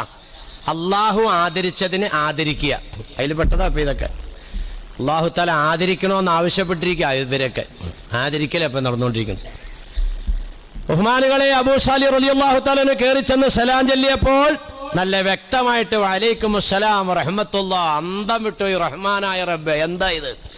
അപ്പോഴാ ഈ സുന്ദരിയും സുശീലയുമാകുന്ന ഫാത്തിമ എന്ന് പറയുന്ന ആ മണവാട്ടി പറയുന്നത്, അത്ഭുതപ്പെടുവൊന്നും വേണ്ട. അല്ല, എനിക്ക് ഇവിടെ നിന്ന് അബ്ദുള്ള സൗമ എന്ന് പറയുന്ന ആ പിതാവ് നിക്കാഹ് ചെയ്തെന്ന മകൾ, അതേ ഞാൻ തന്നെയാണ്. എനിക്ക് വിശേഷണം കിട്ടിയത് ഇങ്ങനെയല്ലല്ലോ. അതെന്റെ ഉപ്പ പറഞ്ഞത് ശരി തന്നെയാണ്. നാക്കില്ലാത്ത, മൂക്കില്ലാത്ത, കണ്ണില്ലാത്ത, കാതില്ലാത്ത, കൈകാലുകളില്ലാത്ത ഒക്കെ പറഞ്ഞത് റെഡി തന്നെയാണ്. ഹറാമ് കണ്ട കണ്ണില്ലാത്ത, ഹറാമ് കേൾക്കുന്ന കാതില്ലാത്ത, ഹറാമ് പറയുന്ന നാക്കില്ലാത്ത, ഹറാമിലേക്ക് നടക്കുന്ന കാലില്ലാത്ത, ഹറാമ് പിടിക്കുന്ന കൈയില്ലാത്ത, ഇതാണ് എന്റെ ഉപ്പ എന്നെ സംബന്ധിച്ച് വിശേഷിപ്പിച്ചത്. അൽഹംദുലില്ലാ, അൽഹംദുലില്ലാ. ഈ നിലയ്ക്ക് നമ്മൾ രണ്ടുപേരെയും ഇണക്കി ചേർത്ത പടച്ച തമ്പുരാന് ഒരു 2 റക്അത്ത് സുജൂദ് ചെയ്താലോ? മണവാട്ടിയും ആഗ്രഹിച്ചത് അതാ. തമ്മിൽ സംസാരിക്കുന്നതിന് മുമ്പ് പടച്ചോനുമായിട്ട് സംസാരിക്കണം. അതെ, ഞാനും ആഗ്രഹിച്ചത് അതാണ്. ഒരു 2 റക്അത്ത് നമസ്കരിക്കാം. രണ്ടാളും സംസാരം തുടങ്ങുന്നതിന് മുമ്പ്, രണ്ടാളും സമ്പർക്കം തുടങ്ങുന്നതിന് മുമ്പ് റബ്ബുമായിട്ട് സംസാരിക്കാണ്, മുനാജാത്താൻ. പടച്ചതമ്പുരാന്റെ മുമ്പിൽ കൈകെട്ടുന്നു, 2 റക്അത്ത് സലാം വീട്ടുമ്പോൾ പുറകിലിരിക്കുന്ന ആൾ ആഗ്രഹിക്കാണ്, റബ്ബേ ഒരു 2 കൂടി എന്റെ പുതിയാപ്പിള നിസ്കരിച്ചെങ്കിൽ. പുറകോട്ട് തിരിഞ്ഞിട്ട് മണവാട്ടിയോട്, ഞാനൊരു 2 റക്അത്തും കൂടെ നിസ്കരിച്ചോട്ടെ. അൽഹംദുലില്ലാ, എന്റെ ആഗ്രഹം അത് തന്നെയായിരുന്നു. വീണ്ടും 2ാമത്തെ റക്അത്ത് തറകാ ഫിറാശഹുമാ ഫഖാമാ ഫിദ്ദുജ യതലദ്ദദാനി ബിതാഅത്തിർ റഹ്മാനി ഹും ആഖിറുൽ ഖുറാന അദ്ദുനിയാ വമാ ഫിഹാ മിനൽ ഈശൽ യസീരിൽ ഫാനി. റക്അത്ത് ഇങ്ങനെ കൂടാൻ തുടങ്ങി. കാരണം എന്താ? നിസ്കാരം അങ്ങോട്ട് കയറിയപ്പോൾ രസം കയറി. അള്ളാഹുമായിട്ടുള്ള മുനാജാത്ത് അങ്ങോട്ട് വന്നപ്പോൾ രസം കയറി. അത് തക്കുവയുള്ളവരുടെ അടയാളത്തിൽപ്പെട്ടതാ. കഞ്ചാവ് വലിക്കണം, ബീഡത്തിനൊക്കെ ഇരുന്നിട്ട് ഒരു കഞ്ചാവും കൂടെ വലിച്ചു കഴിയുമ്പോഴേ രസം കയറും, പിന്നെ അടുത്ത കഞ്ചാവ് എത്തിക്കും. അങ്ങനെയാണ് കഞ്ചാവുകളിനെ കൂടുതൽ വലിക്കുന്നത്. അത് ദുനിയാവിന്റെ രസം. ഇത് ആഖിറത്തിന്റെ രസമാണ്. രസം കയറിയപ്പോൾ റക്അത്തുകൾ അങ്ങോട്ട് കൂടാൻ തുടങ്ങി. തറകാ ഫിറാശഹുമാ ഫഖാമാ ഫിദ്ദുജ യതലദ്ദദാനി ബിതാഅത്തിർ റഹ്മാനി ഹും ആഖിറുൽ ഖുറാന അദ്ദുനിയാ വമാ ഫിഹാ മിനൽ ഈശിൽ യസീരിൽ ഫാനി. ദുനിയാവിന്റെ മണിയറ അവിടെ ഒരുക്കിയിട്ടുണ്ട് ഉപ്പ.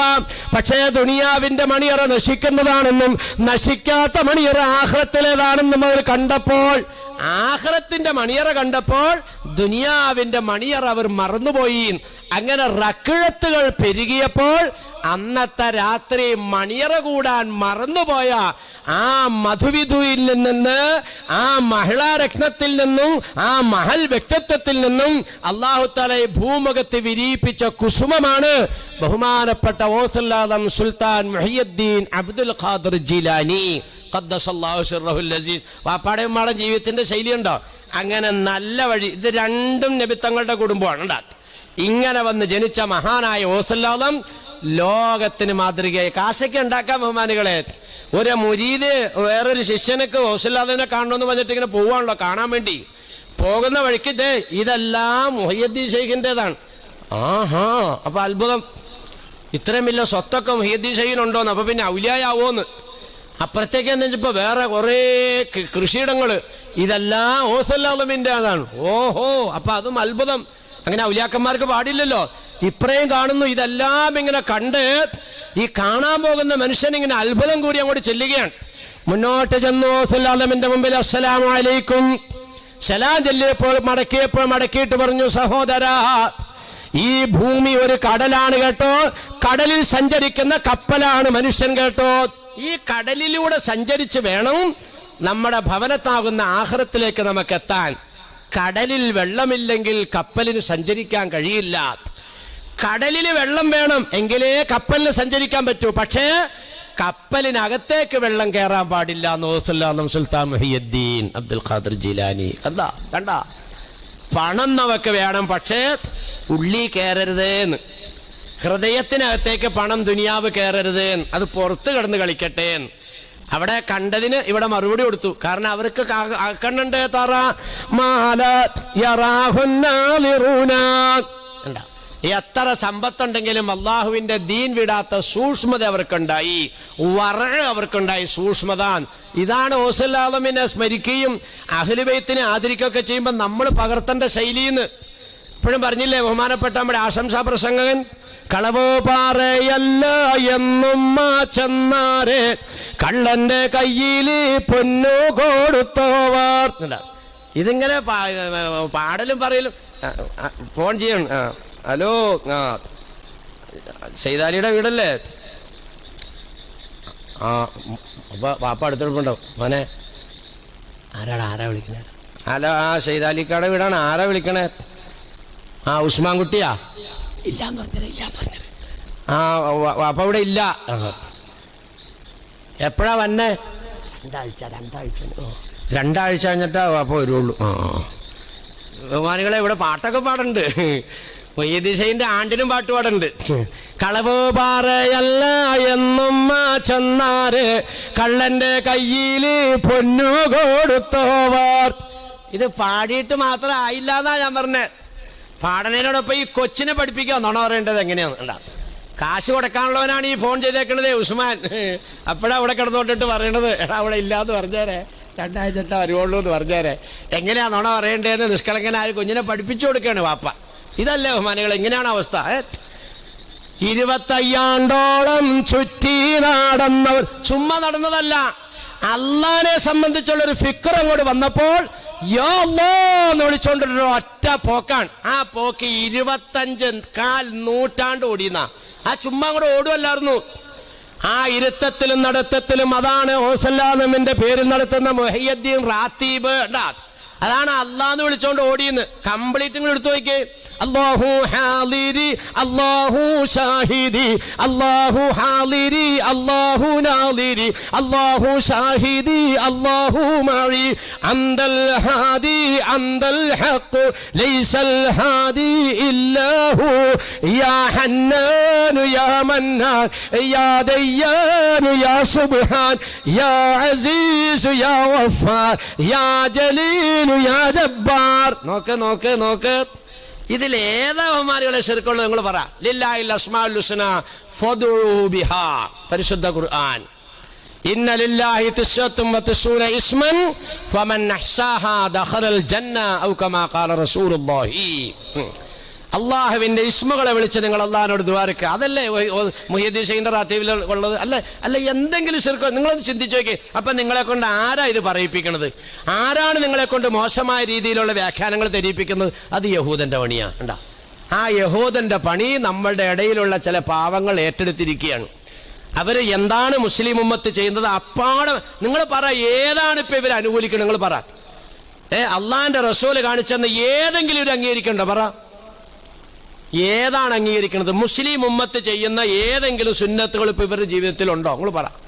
തൊപ്പി വെക്കണുണ്ടോ? നിസ്കരിക്കണതിനകത്ത്, അല്ലെങ്കിൽ ഒളു എടുക്കണതിനകത്ത്, അല്ലെങ്കിൽ കുളിക്കണതിനകത്ത്, അല്ലെങ്കിൽ മറ്റുള്ള ഏതെങ്കിലും വിഭാഗത്തിനകത്ത്, ഏതിനകത്തെങ്കിലും ഉണ്ടോ? ഇന്നും മക്കയിലും മദീനയിലെല്ലാം 20 റക്അത്ത് തറാവീഹും 3 റക്അത്ത് വിത്ർ നിസ്കരിക്കുന്നു എന്ന് പരസ്യമായി അവിടെ ഉള്ളവരെല്ലാം പങ്കെടുത്ത് പറഞ്ഞിട്ടും ഇവിടുത്തെ അവസ്ഥ എന്താ ബഹുമാനികളെ? എല്ലാ ഭാഗത്തും ഇങ്ങനെ തന്നെയാ. അള്ളാഹിന്റെ റസൂൽ എന്ത് ചെയ്യാൻ പറഞ്ഞു, ഖുർആൻ എന്ത് ചെയ്യണ്ടെന്ന് പറഞ്ഞു, ഇതിന്റെ നേരെ എതിരാ. ലില്ലാഹിൽ അസ്മാഉൽ ഹുസ്ന ഫദ്ഉഹു ബിഹാ. നേരെ ഖുർആനല്ലേ ഇപ്പൊ ഇത്? പടച്ചോമ്പരാന് പരിശുദ്ധമായ നാമങ്ങളുണ്ട്, ആ നാമങ്ങളെ കൊണ്ട് നിങ്ങൾ ദുആ ചെയ്യ്. ഇപ്പൊ ദുആക്കൊക്കെ പ്രാധാന്യമുള്ള കാലമല്ലേ? ആ ശൈലി മാറി. ഇപ്പൊ മുഹയ്യദ്ദീൻ റാത്തീബിനകത്ത് വന്നിരിക്കുകയാണെങ്കിൽ ആ 6 ആൾ അവിടെ നിന്ന് ഇങ്ങോട്ട് തിരിഞ്ഞിരിക്കും, 6 ആൾ ഇവിടുന്ന് അങ്ങോട്ടും തിരിഞ്ഞിരിക്കും. എന്നിട്ട് എങ്ങനെ ഇവിടുന്നുള്ള 6 ആളൊക്കെ അല്ലാഹു ഹാദിരി അല്ലാഹു നാദിരി. അപ്പൊ അവിടെ ഇരിക്കണം ഇങ്ങോട്ട് അല്ലാഹു ഷാഹിദി അല്ലാഹു. അപ്പൊ 2 തസ്ബീഹ് പറഞ്ഞു, 2 മണി പറഞ്ഞു കേട്ടോ.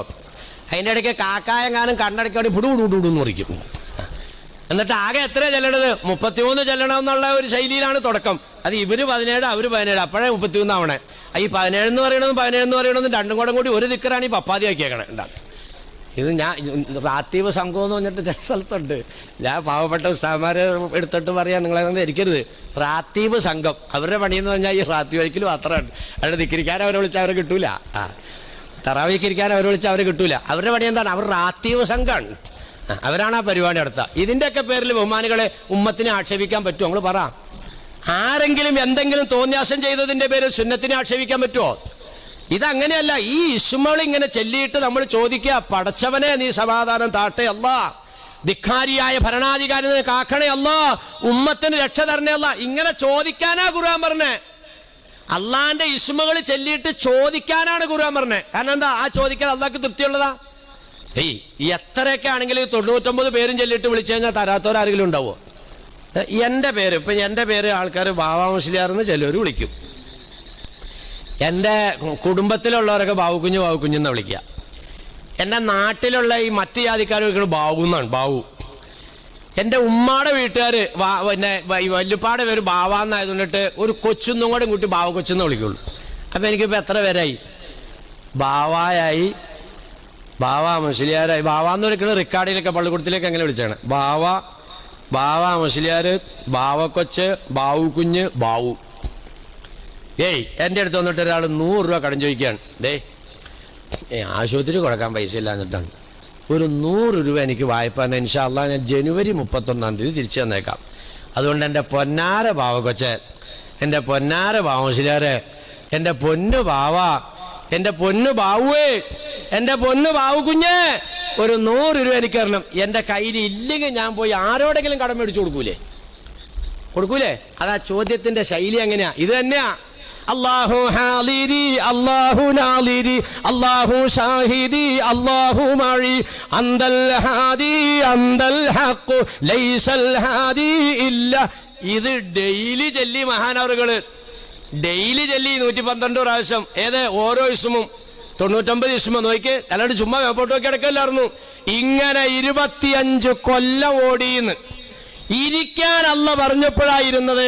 അതാണ് പിന്നെ മുഹീദ്ദീൻമാരേര് പറഞ്ഞു. കണ്ടാ, 25 ആണ്ടോളം ചുറ്റി നടന്നോവർ. എത്ര അർത്ഥം! എന്നാ ആരവമാനികളെ ഇതിപ്പോ പാടണമുള്ളത്? ആക്ഷേപിക്കുന്നതും പുച്ഛിക്കണതിൻ്റെയും പുറകാടുന്നുകൊണ്ടിട്ട് കേട്ടിട്ട് പല്ലിളിച്ച് കിടക്കലല്ലാതെ ഇതൊന്ന് പാടാനെന്ന് എവിടെയാ തയ്യാറുള്ളത്? ഏത് കുടുംബത്തിലതൊക്കെ ഉള്ളത്? ബഹുമാനികളെ, കുടുംബത്തിൽ നിന്നെല്ലാം ദീനീ സംസ്കാരങ്ങളൊക്കെ നീങ്ങിപ്പോയിക്കൊണ്ടിരിക്കുകയാണ്. അതുകൊണ്ട് ബഹുമാനികളെ, ഈ ഉമ്മത്ത് നന്നാവണമെങ്കിൽ മുൻഗാമികൾ ആഖിർ സമാന്റെ അടയാളത്തിൽപ്പെട്ട അല്ലാനു ആഖിറു ഹാദിഹിൽ ഉമ്മത്തി അവ്വലഹാ നബിയുനാ റസൂലുള്ളാഹി, മുൻഗാമികളായ മഹാന്മാരെ ശപിക്കുന്ന വിഭാഗം പിൽക്കാലത്തുണ്ടാകുക എന്നുള്ളത് ഖിയാമത്തിന്റെ അടയാളമാണെന്ന് അല്ലാഹുവിന്റെ ഹബീബ് പഠിപ്പിച്ചെങ്കിൽ അതൊക്കെ നീങ്ങിപ്പോയിക്കൊണ്ടിരിക്കും ബഹുമാനികളെ. അപ്പൊ അതുകൊണ്ടിട്ട് അങ്ങനെയുള്ള ശൈലികളൊക്കെ കുടുംബത്തിൽ വരാതെ ഓസല്ലാദമിന്റെ ജീവിതം പകർത്താനും ഇതൊക്കെ പകർത്തേണ്ടത്. വമൻ അഹ്സാഹ, അണ്ടാ, ഈ 99 പേരുകളെ നിങ്ങൾ ആരെങ്കിലും സൂക്ഷിച്ചാൽ ദഖലൽ ജന്ന. ഞാൻ ചോദിക്കട്ടെ, അങ്ങനെ പറഞ്ഞ ഏതെങ്കിലും ദിക്ർ വേറെ ഏതെങ്കിലും ഉണ്ടോ എന്ന് ഉസ്താദിന്റെ ചോദിച്ചു. സഹീഹ് ബുഖാരിയാന്ന് എനിക്ക് തോന്നുന്നു. കിതാബ് ഏതാന്ന് ഉസ്താദിനോട് ചോദിക്കും. വലില്ലാഹി അസ്മാഉൽ ഹുസ്നാ ഇന്ന ലില്ലാഹി 99 ഇസ്മ ഫമൻ അഹ്സാഹാ ദഖലൽ ജന്ന. സഹീഹായ ഹദീസാണ്. പടച്ച തമ്പുരാന് 99 നാമങ്ങളുണ്ട്. അതിനെ നിങ്ങൾ ആരെങ്കിലും സൂക്ഷിച്ചാൽ, മനപ്പാടാക്കാൻ പറ്റി മനപ്പാടാക്ക്. അള്ളാഹുവിൻ്റെ ഇസ്മുകൾ 99 എണ്ണം മനപ്പാടാക്കണം, അത് ചെല്ലണമെന്നൊക്കെ പതിവാക്കും. ഞാൻ ചെല്ലണം കണ്ടിട്ട് ഉമ്മാനികളെ.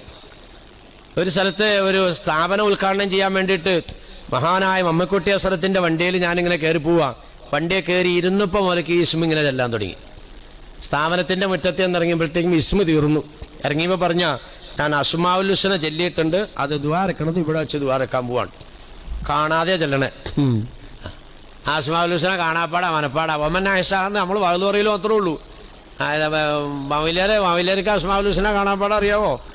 കാണാപ്പാടാ അറിയാവോ എന്ന് ചോദിച്ചു കഴിഞ്ഞാൽ ഞാനതിന് എനിക്ക് നമ്മൾ ചെല്ലേണ്ട ചില സമയമൊക്കെ ഉണ്ട്. അത് ചെല്ലാൻ വേണ്ടിയിട്ട് ഉണ്ട്. അസ്മാഉൽ ഹുസ്ന എനിക്കറിയാൻ പാടില്ല കാണാതെ. ഈ പോത്ത്, അതാ ഞാൻ പറഞ്ഞേ, അസ്മാഉൽ ഹുസ്ന കാണാതെ അറിയില്ല. അത് ഞാൻ ചെല്ലാൻ വേണ്ടിയിട്ട് എഴുതി വെച്ചതേ കണ്ടല്ല. ഇതാണ് എൻ്റെ അവസ്ഥ. മമ്മക്കുട്ടി ഹസ്രത്ത് അല്ലാഹു തആല ആ വലിയ മനുഷ്യനെ, നിരവധി അനവധി ശിക്ഷഗണങ്ങളുള്ള മഹാനെ അല്ലാഹു സുബ്ഹാനഹു വ തആല ആഫിയത്തോടെ ഇസ്സത്തോടെയുള്ള ദീർഘായുസ്സോടെ അനുഗ്രഹിക്കുമാറാകട്ടെ. ഞാനിങ്ങോട്ട് വന്നതിൻ്റെ ഒരു 1-2 മണിക്കൂർ മുമ്പ് വിളിച്ചിട്ടുണ്ടായി.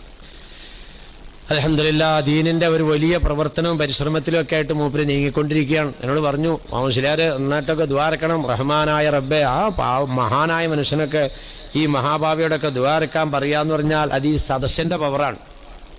എല്ലാ സ്റ്റേജിലൊക്കെ ചെന്ന് കയറുമെന്ന് അറിയാലോ. അപ്പോൾ സദസ്സിന് മുമ്പിലൊക്കെ ആൾക്കാരാണ്, ഇതിനകത്തൊക്കെ നല്ല സാധനങ്ങൾ ഇരിപ്പുണ്ട്. അതാണ്. അപ്പം ഞാൻ നിങ്ങളോട് പറയാണ്, ഓസല്ലാദമിൻ്റെ പേരിൽ നമ്മൾ നടത്തുന്ന ആണ്ടും കാര്യങ്ങളും മറ്റുള്ളവരുടെ നടത്താതിരിക്കാനുള്ള കാരണം നബിത്തങ്ങളുടെ കുടുംബത്തിനെ ഈ നിലയ്ക്ക് എണ്ണാൻ വേറൊരു വലിയുള്ളാനെ നമുക്ക് കിട്ടുന്നില്ല. അടുത്ത് ഇനി ഒരു വലിയുള്ള വരാനുണ്ട് അവസാനം. അതാരാ? ഇമാം മഹദീനെ പറ്റി നിങ്ങൾ കേട്ടിട്ടില്ലേ? ഇമാം മഹദി റഹ്മത്തുള്ളാഹി തആല അൻഹു തങ്ങള് ഇനി ഇവിടെ വരാനിരിക്കുന്ന രണ്ടാമത്തെ വ്യക്തിയാണ് അറിയപ്പെടുന്ന വ്യക്തി. അതായത് മഹദി ഇമാമിന്റെ വാപ്പാനെ എണ്ണിയാൽ വാപ്പാടെ വാപ്പ പോയി നേരെ മുട്ടുന്നത് ബഹുമാനപ്പെട്ട ഹുസൈൻ തങ്ങളിലേക്കായിരിക്കും. ഇമാം മഹദി തങ്ങളുടെ ഉമ്മാടെ വാപ്പാമാരെയും മുകളിലേക്ക് എണ്ണിയാൽ നേരെ പോയി മുട്ടുന്നത് ഇമാം ഹുസൈൻ റളിയല്ലാഹു തആല അൻഹുവിലേക്കായിരിക്കും. അതാണ് ഇനി അടുത്ത് വരാൻ. ഇതിന്റെ ഇടയ്ക്ക് വേറെ ഇനി വാപ്പായും ഉമ്മായും ഒത്തവരില്ല. ഇവിടെ ഇപ്പൊ തങ്ങന്മാരില്ല. ഇപ്പൊ നാളെ ഇവിടെ വന്ന തങ്ങളോട് ചോദിച്ചു നോക്കി, ബഹുമാനപ്പെട്ടവരുടെ വാപ്പ പോയിട്ട് ചിലപ്പോൾ മുട്ടുന്നത് സിദ്ദീഖുൽ അക്ബറിലേക്കോ അല്ലെങ്കിൽ ഉമർ റളിയല്ലാഹു അൻഹുവിലേക്കോ അല്ലെങ്കിൽ ഉസ്മാൻ ഇബ്നു അഫ്ഫാനിലേക്കോ ഒക്കെ ആയിരിക്കും. വാപ്പ അങ്ങനെ പോയി മുട്ടുമ്പോൾ ഉമ്മ പോയി മുട്ടുന്നത് റസൂലുള്ളാഹിയിലേക്കായിരിക്കും. ഇങ്ങനെ ഏതെങ്കിലും ഒന്നേ പോയി മുട്ടുള്ളൂ. രണ്ടും പോയി മുട്ടുന്നത് ഗൗസുൽ ആലമിനും ഇനി ശേഷം വരാൻ വരുന്ന ബഹുമാനപ്പെട്ട ഇമാം മഹ്ദി റളിയല്ലാഹു തആല. ഇതാണ് ബഹുമാനികളെ, ബഹുമാനപ്പെട്ട ഗൗസുൽ ആലമിനെ ആദരിക്കാനുള്ള കാരണം റസൂലുള്ളാഹിന്റെ കുടുംബത്തിനെ ആദരിച്ചതിന്റെ പേരിൽ. കുടുംബത്തിനെ ആദരിക്കുകയും ബഹുമാനിക്കുകയും ചെയ്യാതെ നിന്ദിക്കുകയും അനാദരിക്കുകയും ചെയ്യുന്നവര് സമുദായത്തിന്റെ വെളിയിലായി. അണ്ടാ മുർത്തദ്ദായി പോയി. മുർത്തദ്ദാവാൻ ഇത്രയൊരു കാര്യമൊന്നുമില്ല. അത് ഞാൻ നേരത്തെ പറഞ്ഞ പോലെ തന്നെ ഷാഫി ഇമാമിനെ ഹനഫി ഇമാമിനെ എന്തിനാന്ന് ഒരാൾ ചോദിച്ചു കഴിഞ്ഞാൽ എന്താ ഇപ്പൊ എന്നെ മറുപടി പറയാ? ഇസ്ലാമിന്ന് വെളിയിൽ പോയി. ഗൗരവമുള്ള കാര്യം ഇപ്പൊ ഇത്.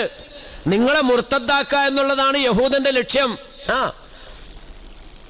മുഹിയുദ്ദീൻ ശൈഖ് റളിയല്ലാഹു തആല അൻഹു ഷാഫി മദ്ഹബുകാരനാ. അശ്ശാഫിഇയ്യ ഫസിർ തൽഹംബലിയ ബില ഹജറിൻ ലിതഹതത ബിൽ ഖൈറൈനി മുഅ്തദിലാ. നോക്ക്, മുഹിയുദ്ദീൻ ശൈഖ് റളിയല്ലാഹു തആല അൻഹു ഷാഫി മദ്ഹബുകാരനാണ്. എന്നിട്ടാ ഇപ്പൊ ഇവിടെ ഉള്ളവന്മാര് ഇവിടെ ഉള്ളവന്മാർ ഈ നാട്ടിലല്ല കേട്ടോ. അള്ളാഹു താല അങ്ങനെയുള്ള ഫിത്തിനൊന്നും ഈ നാട്ടിൽ വരാതെയും വളരാതെയും അള്ളാഹു കാത്തുരക്ഷിക്കുമാറാകട്ടെ. തീർന്നു മാനികളെ, അതോട് തീർന്നു. സമുദായത്തിനെ ഭിന്നിപ്പിക്കുക എന്നുള്ള തന്ത്രമാണ് യഹൂദൻ ഇതിന്റെ പിന്നിൽ കാണുന്ന മെയിൻ അജണ്ട. ഐക്യത്തോടെ ഒത്തൊരുമയോടെ ജീവിച്ചിരുന്ന നാടിനെ ഛിന്ന ഭിന്നമാക്കുക, പുതിയ പുതിയ പള്ളികൾ ഉയർത്തപ്പെടുക. റസൂലുള്ളാഹിയുടെ കാലത്തുണ്ടായില്ലേ മസ്ജിദുൽ ളിറാർ. ഇപ്പൊ ഒന്ന് നോക്കിക്കേ, ഇങ്ങനെ പൊങ്ങുവാണ്. മസ്ജിദ് എന്നുള്ള പേര് വേറൊരു 3 അക്ഷരം അപ്പുറത്തുണ്ടാവും. അവരുടെ ഉദ്ദേശം എന്താ? നേർക്ക് നേരെ ഖുർആൻ പറഞ്ഞതാ. മുസ്ലിമിന്റെ ഇടയിൽ ഭിന്നിപ്പുണ്ടാക്കാനും അള്ളാഹുവിനെയും റസൂലിനെയും എതിർക്കാനുമുള്ള അജണ്ട ഉണ്ടാക്കലാണ് അവരുടെ പരിപാടി. അതാണ് പള്ളിയുടെ ലക്ഷ്യമെന്ന്. അതാണ് മസ്ജിദുൽ ളിറാർ. ആ ഒരു ലക്ഷ്യത്തിൽ കൂടെ തന്നെയല്ലേ ഇപ്പോൾ ഓരോ നാടുകളിലൊക്കെ പള്ളികൾ ഉണ്ടാവുന്നത്. അപ്പോൾ ബഹുമാനികളെ, ഈ നിലയ്ക്ക് നമ്മളെ ഭിന്നിപ്പിച്ച് തകർക്കാന്നുള്ള ലക്ഷ്യമാണുള്ളത്. മദ്ഹബില്ലെങ്കിൽ പുറത്തുപോയി. മുഹിയുദ്ദീൻ ശൈഖ് റളിയല്ലാഹു തആല അൻഹു മദീനത്തെത്തുമ്പോൾ ഇത് ഈ ബഹുമാനപ്പെട്ട സദഖത്തുല്ലാഹിൽ കാരി റളിയല്ലാഹു തആല അൻഹു ആ മഹാനൊക്കെ എഴുതി വെച്ചുകൊണ്ടിട്ട് ഇതിന് മഹത്വമുണ്ട്. ബഹുമാനപ്പെട്ടവരാ ഈ അനുഭവം എഴുതി വെച്ചേക്കണത്. മദീനത്തെ ഓസല്ലാദം ചെല്ലുമ്പോ മക്കയിലുള്ള ഹംബലി ഇമാമിന്റെ മദ്ഹബിന്റെ ഇമാമ് സ്വപ്നം കാണും. ഈ 5 മദ്ഹബിന്റെയും ഇമാമിങ്ങളുടെ നിസ്കാരം ഹറമിലുണ്ടായി ഈ സുഊദി ഭരണകൂടം വരുന്നത് വരെ. നിങ്ങൾ ചരിത്രം അന്വേഷിച്ചു നോക്കെ. ബാംസിലാർ എന്താ വല്ല പൊളിവാക്കും പറഞ്ഞിട്ട് പോണാണോന്ന് തന്നെയല്ല. ഇതൊക്കെ അവിടെ കാസറ്റ് ചെയ്യുമല്ലേ. ഈ സൗദി ഭരണകൂടം വരുന്നതിന് മുമ്പ് വരെ 5 മദ്ഹബിന്റെ ഇമാമിങ്ങളുടെ നിസ്കാരം മക്കത്ത് പള്ളിയിലുണ്ടായി. അപ്പോൾ ഉദാഹരണം പറഞ്ഞാൽ ഷാഫി മദ്ഹബ് 3:30 നിസ്കാരം അസ്ർ നിസ്കരിക്കുകയാണെങ്കിൽ അടുത്ത മാലിക്കി ഇമാമിന്റെ ഒടുങ്ങും, അതിനകത്ത് ഹംബലി ഇമാമിന്റെ ഒടുങ്ങും, അതിന് ഹനഫി ഇമാമിന്റെ ഒടുങ്ങും. ഇങ്ങനെ ഓരോ ഇമാമിന്റെയും നേതൃത്വത്തിൽ നിസ്കാരം നടക്കുമ്പോൾ ഏറ്റവും കുറച്ച് ആളുകൾ മാത്രം പങ്കെടുക്കുന്ന ഹംബലി മദ്ഹബിലാണ്. ഹംബലി മദ്ഹബിന്റെ അന്ന് മക്കയിലുള്ള ഇമാമ് സ്വപ്നം കാണുകയാണ്. എന്താ സ്വപ്നം? മദീനത്ത് ബഹുമാനപ്പെട്ട ഗൗസുൽ ആലം വന്നിറങ്ങുമ്പോൾ ഹംബലി ഇമാമ് റസൂലുള്ളാഹിന്റെ അടുത്ത് വരികയാണ്. റസൂലുള്ളാഹിന്റെ അടുത്ത് വന്നിട്ട് ബഹുമാനപ്പെട്ട ഇമാം ഹംബലി റഹ്മത്തുള്ളാഹി തആല അൻഹു തങ്ങൾ പറയാണ്, പൊന്നാര നബിയെ, അവിടുത്തെ പേരക്കുഞ്ഞ് ഏതാനും ദിവസത്തിന്റെ ഉള്ളിൽ മക്കത്തേക്ക് ചെല്ലുകയാണ്. മക്കത്ത് ചെല്ലുമ്പോൾ എന്റെ മുസല്ലയിൽ നിസ്കരിക്കാൻ ആവശ്യപ്പെടണേ. ഈ സ്വപ്നം ആര് കാണുന്നു? മക്കയിലിരിക്കുന്ന ഹംബലി മദ്ഹബിന്റെ ഇമാമ് കാണുകയാണ്. ഹംബലി ഇമാമാണ് ഇത് ആവശ്യപ്പെടുന്ന ആരോട്? റസൂലുള്ളാഹിനോട്. അങ്ങനെ ബഹുമാനപ്പെട്ട ഗൗസുൽ ആലം മക്കത്തേക്ക് വരികയാണ്. ജനങ്ങളെല്ലാം എങ്ങനെ ആർത്തിയോടെ കാത്തിരിക്കാൻ. ഏത് മുസല്ലയിലായിരിക്കും ബഹുമാനപ്പെട്ട ഗൗസുൽ ആലം എന്ന് പറയുന്ന റസൂലുള്ളാഹിന്റെ വാപ്പായും ഉമ്മായും ഒത്ത പേരക്കുഞ്ഞ് കയറി നിസ്കരിക്കുക. ഇത് മഹാനാണല്ലോ, വലിയ മഹാൻ. എല്ലാവരും ഇങ്ങനെ കാത്തിരിക്കുമ്പോ ബഹുമാനപ്പെട്ട ഗൗസുൽ ആലം വന്ന് എവിടെ കയറിയത്? ഹംബലി ഇമാമിന്റെ മുസല്ലയിലേക്ക് കയറി എന്നിട്ട് നിസ്കരിച്ചു. ഇതാണ് സദഖത്തുല്ലാഹിൽ ഖാഹിരി തങ്ങൾ രേഖപ്പെടുത്തിയത്. അശ്ശാഫിഇയ്യ ഫസ്ർ തൽഹംബലിയ ബിലാ ഹജറിൻ ലിതഹതത ബിൽ ഖൈറൈനി മുഅ്തദിലാ. ഷാഫി മദ്ഹബുകാരനായതിനോട് കൂടെ തന്നെ ഹംബലി മുസല്ലയിൽ കയറി നിസ്കരിച്ചു. ഇതാ ആ സ്വപ്നത്തിൽ ആ നിർദ്ദേശം അനുസരിച്ച റസൂലുള്ള നിർദ്ദേശം കൊടുത്തു, ഹംബലി മുസല്ലേ കയറി മക്കത്ത് ചെല്ലുമ്പോൾ നിസ്കരിച്ചോളണം. ആ നിർദ്ദേശം അനുസരിച്ചാണ് അവിടെ നിസ്കരിച്ചതെന്ന് ബഹുമാനപ്പെട്ട അള്ളാഹുവിന്റെ ഔലിയാക്കന്മാരിൽ മഹാനായ സദഖത്തുല്ലാഹിൽ ഖാഹിരി റളിയല്ലാഹു തആല അൻഹു രേഖപ്പെടുത്തിയിരിക്കുകയാണ്. അപ്പൊ അവര് വരെ മദ്ഹബ് അംഗീകരിച്ചവരാ. ഇപ്പൊ ചോദിക്കണ ചോദ്യം അതല്ല, എന്തിനാണോ നമ്മുടെ ഖുർആനും ഹദീസും ഉണ്ടെങ്കിൽ പിന്നെ മദ്ഹബിന്റെ പുറകെ പോണേ. എന്നാലും നിങ്ങൾക്ക് ഒറ്റ വാക്കിൽ മറുപടി കൊടുക്കാൻ വേണ്ടിയിട്ട് ഞാനൊരു മറുപടി പറഞ്ഞു തരികയാണ്. ഇങ്ങനെ ഒരു ചോദ്യം നിങ്ങളുടെ നാട്ടിൽ ഒരാൾ ചോദിച്ചാൽ അയാൾ ഇസ്ലാമിൽ നിന്ന് വെളിയിൽ പോയി. നിങ്ങൾ നോക്കിക്കോ ശരിയാണോന്ന്. അങ്ങനെ ചോദ്യം ചോദിക്കുന്ന ഒരു ഗൗരവം എന്താ? ശ്രദ്ധിച്ചോ. ഞാൻ 3 മിനിറ്റ് കൊണ്ട് എൻ്റെ സംസാരം നിർത്തും. അല്ലാഹു സുബ്ഹാനഹു വ തആല റസൂലുള്ളാഹി തങ്ങൾക്ക് ഖുർആൻ ഇറക്കി കൊടുത്തു. ഓക്കെ അല്ലേ? കറക്റ്റ് അല്ലേ? ആ ഖുർആൻ നബി തങ്ങൾക്ക് സഹാബാക്കൾക്ക് ഓതി കൊടുത്തപ്പോൾ സഹാബാക്കൾ അപ്പം മനപ്പാടാക്കി. അതാണ് അവരുടെ പവർ. അവരെ ഖൈറുക്കും ഖർനി എന്ന് നബി തങ്ങൾ പറയാൻ കാരണം അതാണ്. ഒരു പ്രാവശ്യം ഖുർആൻ അങ്ങോട്ട് ഓതി കൊടുത്താൽ മതി, അവർക്ക് മനപ്പാടായി. അല്ലാണ്ട് കൂടാറുന്ന ആരും എഴുതുമല്ലായിരുന്നു. അങ്ങനെ അടുത്ത ദിവസത്തിൽ ഞാനൊരു മുസ്ലിം നാമധാരിയ ഒരു മുനാഫിക്കിന്റെ സംസാരത്തിൽ നിന്ന് എനിക്ക് കേൾക്കാനിടയിൽ, ഇതെല്ലാം യഹൂദന്റെ സൃഷ്ടികളാണ്, നിങ്ങൾ മനസ്സിലാക്കണതൊക്കെ. റസൂലുള്ളാഹിന്റെ പുറകാടുന്ന് എഴുതുമായിരുന്നു ഒരുത്തൻ. അങ്ങനെ എഴുതിക്കൊണ്ട് വന്നു കഴിഞ്ഞപ്പോൾ ഒരു സ്ഥലത്ത് വന്നു കഴിഞ്ഞപ്പോൾ കുറച്ച് കൂടുതൽ എഴുതി. അപ്പം നബിയോട് പറഞ്ഞു, ഞാൻ ഇത്രയും കൂടെ എഴുതിയില്ലോ എന്ന്. എന്നാൽ കുഴപ്പമില്ല, അതും കൂടെ കിടന്നോട്ടെ എന്ന് പറഞ്ഞു. അങ്ങനെ പറഞ്ഞു കഴിഞ്ഞപ്പോൾ അയാൾ ഈ ഖുർആനെ എടുത്തെറിഞ്ഞുകൊണ്ടിട്ട് പുറത്തേക്ക് വന്നു. അപ്പം അയാളുടെ കൂടെ ലക്ഷക്കണക്കിന് ആൾക്കാരും പോന്നു. ഒരു മുസ്ലിമിന്റെ പേരുള്ള ഒരു മുനാഫിക്ക് ഈ കേരളത്തിൽ പച്ചയായിട്ട് വിളിച്ചു പറഞ്ഞ വർത്താനം ഇപ്പൊ ഈ കേൾക്കണം. ഇങ്ങനെ എന്തല്ല എൻ്റെ വാരികളെ, ചീഞ്ഞതിനെ പിന്നെ നമ്മൾ ചീക്കാൻ നിൽക്കണ്ട, നല്ലതിനല്ലേ ചീക്കാൻ പറ്റുള്ളൂ. ലോകത്ത് ചെയ്യാത്ത സംസ്കാരമാണ് ഇസ്ലാം, മനസ്സിലായോ? ഇതിനെ ചീക്കാൻ പറ്റുള്ളൂ. ഇസ്ലാമിന്റെ ഇതിലല്ലാണ്ട് ലോകത്ത് വേറെ ഏതെങ്കിലും സംസ്കാരത്തിന്റെ ഇതിൽ ഇതുപോലുള്ള ആരോപണങ്ങളുണ്ടോ? ഇല്ല. നല്ലതിനെ മാങ്ങയുള്ള മാത്തേലേക്ക് കല്ലെറിയാൻ പറ്റുള്ളൂ. വെറുതെ മേപ്പോട്ട് വെക്കണ മാവിലേക്കാരും കല്ലെറിയൂല. ബഹുമാനികളെ, അപ്പൊ ഇവിടെ ശ്രദ്ധിച്ചോ, ഖുർആൻ ഇങ്ങനെ മനപ്പാടമാക്കിയ സഹാബാക്കൾ വഫാത്തായിക്കൊണ്ടിരിക്കുമ്പോ ഉസ്മാൻ ബിൻ അഫ്ഫാൻ തങ്ങളുടെ മനസ്സിലാണ് ഒരു ചിന്ത വന്നത്. കാലക്രമേണ ഖുർആൻ മനപ്പാടമായ ഹാഫിളീങ്ങൾ തീർന്നു കഴിയുമ്പോൾ ഹൃദയത്തിൽ നിന്നും ഹൃദയത്തിലേക്ക് പകരുന്ന ഇതിനകത്ത് വല്ല പെശകും പറ്റിയാലോ അത് പാടില്ല, എഴുതി രേഖപ്പെടുത്തണം. ഒരു മുസാഫിന്റെ പുസ്തക രൂപത്തിൽ ഈ സാധനം സഹാബാക്കളെ വിളിച്ചു വരുത്തി എഴുതി, അതെല്ലാം ലാസ്റ്റ് ബഹുമാനപ്പെട്ട ഉസ്മാൻ ബിൻ അഫ്ഫാൻ തങ്ങൾ ലാസ്റ്റ് പരിശോധന നടത്തി ഒരു പുസ്തക രൂപത്തിൽ ഖുർആനായിട്ട് രൂപാന്തരപ്പെടുത്തി നമുക്ക് സമർപ്പിച്ചു. ഇതാണ് ഖുർആൻ, അതാണ് നമ്മുടെ കയ്യിലിരിക്കുന്ന ഖുർആൻ. അങ്ങനെ ഖുർആൻ കിട്ടി നമുക്ക് എല്ലാവർക്കും. ഈ ഖുർആൻ അനുസരിച്ച് എങ്ങനെയാണ് ജീവിക്കേണ്ടത് എന്ന് ശ്രദ്ധിക്കണേ. സംസാരം നിർത്താൻ പോവാം. എങ്ങനെയാണ് ജീവിക്കേണ്ടത് എന്ന് പഠിപ്പിച്ചു തരാൻ അല്ലാഹു തആല നിയോഗിച്ച മഹാനാണ് അഷ്റഫുൽ ഖൽഖ് നബിയുനാ റസൂലുള്ളാഹി. തങ്ങളാണ് നമുക്ക് പഠിപ്പിച്ചത്. നമുക്ക് ഖുർആൻ അനുസരിച്ച് ജീവിക്കാറില്ല. ഖുർആൻ അനുസരിച്ച് എങ്ങനെയാണ് ജീവിക്കേണ്ടതെന്ന് നബി നമുക്ക് പഠിപ്പിച്ചു തരികയാണ്. എന്നിട്ട് തങ്ങൾ പറഞ്ഞു, സല്ലു കമാ റഅയ്തുമൂനി ഉസല്ലി, ഞാൻ നിസ്കരിക്കുന്നത് പോലെ നിസ്കരിച്ചോ. ഖുദു അന്നി മനാസിക്കക്കും, ഞാൻ എങ്ങനെയാണ് ഹജ്ജ് ചെയ്യണതെന്ന് നോക്കി ഹജ്ജ് ചെയ്തോ. ഖുർആൻ നോക്കി ഹജ്ജ് ചെയ്യാൻ പറഞ്ഞില്ല, ഖുർആൻ നോക്കി നിസ്കരിക്കാൻ പറഞ്ഞില്ല. എല്ലാ നബി തങ്ങൾ കാണിച്ചു തന്നു. ലഖദ് കാന ലക്കും ഫീ റസൂലുള്ളാഹി ഉസ്വത്തുൻ ഹസന, നബി സല്ലല്ലാഹു അലൈഹി വസല്ലം തങ്ങളിൽ നിങ്ങൾക്ക് വ്യക്തമായ മാതൃകയുണ്ടെന്ന് പരിശുദ്ധ ഖുർആൻ എല്ലാം കാണിച്ചു തരുവാ നബി തങ്ങൾ. ബഹുമാനികളെ, ഇത് കാണിച്ചെന്ന നബി വഫാത്തായി. സഹാബാക്കൾ ഓരോരുത്തരും പറഞ്ഞു, നബി നിസ്കരിച്ചോലെ ഞാൻ നിസ്കരിച്ചു തരാം, നബി ഹജ്ജ് ചെയ്തോലെ ഞാൻ ഹജ്ജ് ചെയ്തു തരാം. അങ്ങനെയാണ് ബഹുമാനികളെ പിൽക്കാലത്ത് ഈ മുത്തവഫ്മാരൊക്കെ ഉണ്ടായത്. ഇങ്ങനെ നബി തങ്ങളുടെ ഇബാദത്തുകൾ പകർത്തിക്കൊണ്ടുവന്ന സഹാബാക്കൾ മരിച്ചൊടുങ്ങിക്കൊണ്ടിരിക്കുമ്പോൾ ഉസ്മാൻ റളിയല്ലാഹു തആല ചിന്തിച്ചതുപോലെ ചിന്തിച്ച മഹാനാണ് ബഹുമാനപ്പെട്ട ഇമാം അബൂ ഹനീഫത്തുൽ കൂഫി റഹ്മത്തുള്ളാഹി തആല അൻഹു തങ്ങൾ. കണ്ടാ എന്ന് പറഞ്ഞാൽ നബിത്തങ്ങൾ വഫാത്തായതിന്റെ 70ാമത്തെ വർഷം ജനിച്ച ആളാണ് ബഹുമാനപ്പെട്ട ഹനഫിമാമ്. ഹനഫിമാമിന്റെ മനസ്സിലാണ് ഈ ചിന്ത വന്നത്. സഹാബാക്കൾ മരിച്ചുകൊണ്ടിരിക്കുകയാണല്ലോ, സഹാബാക്കളുടെ കാലം കഴിയുമ്പോൾ നബിത്തങ്ങൾ കാണിച്ചെന്ന ഇബാദത്തിന് വല്ല വീഴ്ചകളും പറ്റിയാലോ, നബിത്തങ്ങളുടെ ഇബാദത്തിനെ മൊത്തം റെക്കോർഡാക്കി ആര്? ബഹുമാനപ്പെട്ട ഇമാമുൽ ആലം അബൂ ഹനീഫത്തുൽ കൂഫി റഹ്മത്തുള്ളാഹി തആല അൻഹു തങ്ങൾ. റസൂലുള്ളാഹിയുടെ ഇബാദത്തിനെ ലോകത്ത് ആദ്യമായി റെക്കോർഡാക്കിയത് ബഹുമാനപ്പെട്ട ഹനഫി ഇമാമാണ്. അതിന് പറയുന്ന പേരാണ് ഹനഫി മദ്ഹബ്. എല്ലാവരും ശ്രദ്ധിച്ചോ. ഇങ്ങനെ ലോകത്ത് 4 മഹാന്മാർ റസൂലുള്ളാഹിന്റെ ഇബാദത്തുകൾ രേഖപ്പെടുത്തി വെച്ചു. ആ 4 മഹാന്മാരിൽ ബാക്കി 3 പേരുടെ പേരാണ് ഷാഫി മദ്ഹബ്, ഹംബലി മദ്ഹബ്, മാലിക്കി മദ്ഹബ്. ഈ 4 മദ്ഹബ് അനുസരിച്ചുള്ള ഇബാദത്തുകളാണ് മുസ്ലിം ലോകം നടപ്പിലാക്കിക്കൊണ്ടിരിക്കുന്നത്. ഇന്ന് നമുക്ക് നിസ്കരിക്കണമെങ്കിൽ ഖുർആനിനകത്തും ഹദീസിനകത്തും നോക്കി നിസ്കരിക്കാൻ പറ്റൂല. നിസ്കരിക്കണമെങ്കിൽ കർമ്മശാസ്ത്ര ഗ്രന്ഥങ്ങൾ നോക്കണം. കർമ്മശാസ്ത്ര ഗ്രന്ഥങ്ങൾ ഏതൊക്കെയാ? അത് ഷാഫി ഇമാമിന്റെ, ഹനഫി ഇമാമിന്റെ, അംബലി ഇമാമിന്റെ, മാലിക് ഇമാമിന്റെ. നിങ്ങൾ മദീനയിലും മക്കയിലൊക്കെ ചെല്ലുന്നവരോട് ഞാൻ പ്രത്യേകം പറയാണ്, മദീനയിലൊക്കെ ചെല്ലുമ്പോൾ അവിടുത്തെ കുത്തുബുഖാന നിങ്ങൾ കയറി സന്ദർശിക്കണം. ലൈബ്രറി, മക്തബ്. റസൂലുള്ളാഹി തങ്ങൾ കിടക്കുന്നതിന്റെ തൊട്ടപ്പുറത്ത്, ബാബുസലാമിന്റെ തൊട്ടപ്പുറേ വലിയ വിശാലമായ മക്തബുണ്ട്. നിങ്ങൾ മോളിൽ കയറണം. അവിടെ ധാരാളം ഗ്രന്ഥങ്ങൾ ഇങ്ങനെ നിരത്തി വെച്ചിട്ടുണ്ട്. ലോഡ് കണക്കിന് കിതാബുകൾ ബോർഡ് വെച്ചിട്ടുണ്ട്. ഈ ബോർഡ് വെച്ചിരിക്കുന്ന എങ്ങനെയാ? കയറി ചെല്ലുമ്പോ കാണാം ഇമാം മദ്ഹബ് അബു ഹനീഫ റഹ്മത്തുള്ളാഹി തആല അൻഹു, കുറേ കിതാബുകളാണ്. ഇപ്പുറത്തേക്ക് നീങ്ങുമ്പോൾ ഇമാം മദ്ഹബ് ഇമാം ഷാഫി റഹ്മത്തുള്ളാഹി തആല അൻഹു, കുറേ കിതാബ്. ഞാൻ 2 കൊല്ലം മുമ്പ് ചെന്ന് കഴിഞ്ഞപ്പോഴേ, കൊല്ലം തോറും അൽഹംദുലില്ലാഹ് ഞാൻ അവിടെ ചെല്ലുന്നുണ്ട്. 2 കൊല്ലം മുമ്പ് ചെല്ലുമ്പോൾ കുറേ ആലിമീങ്ങളെ കൂട്ടിക്കൊണ്ടിട്ട് ഞാൻ കയറി ചെന്നപ്പോ നമ്മുടെ ദർസുകളിൽ ചൊല്ലിക്കൊടുക്കുന്ന ഫത്ഹുൽ മുഈൻ, ഉംദത്തു സാലിക്കി, ഉംദത്തു നാസിക്കി എന്ന് പറയുന്ന കിതാബ് വരെ ഞാൻ ആലിമീങ്ങളെ എടുത്ത് കാണിച്ചു കൊടുത്തു.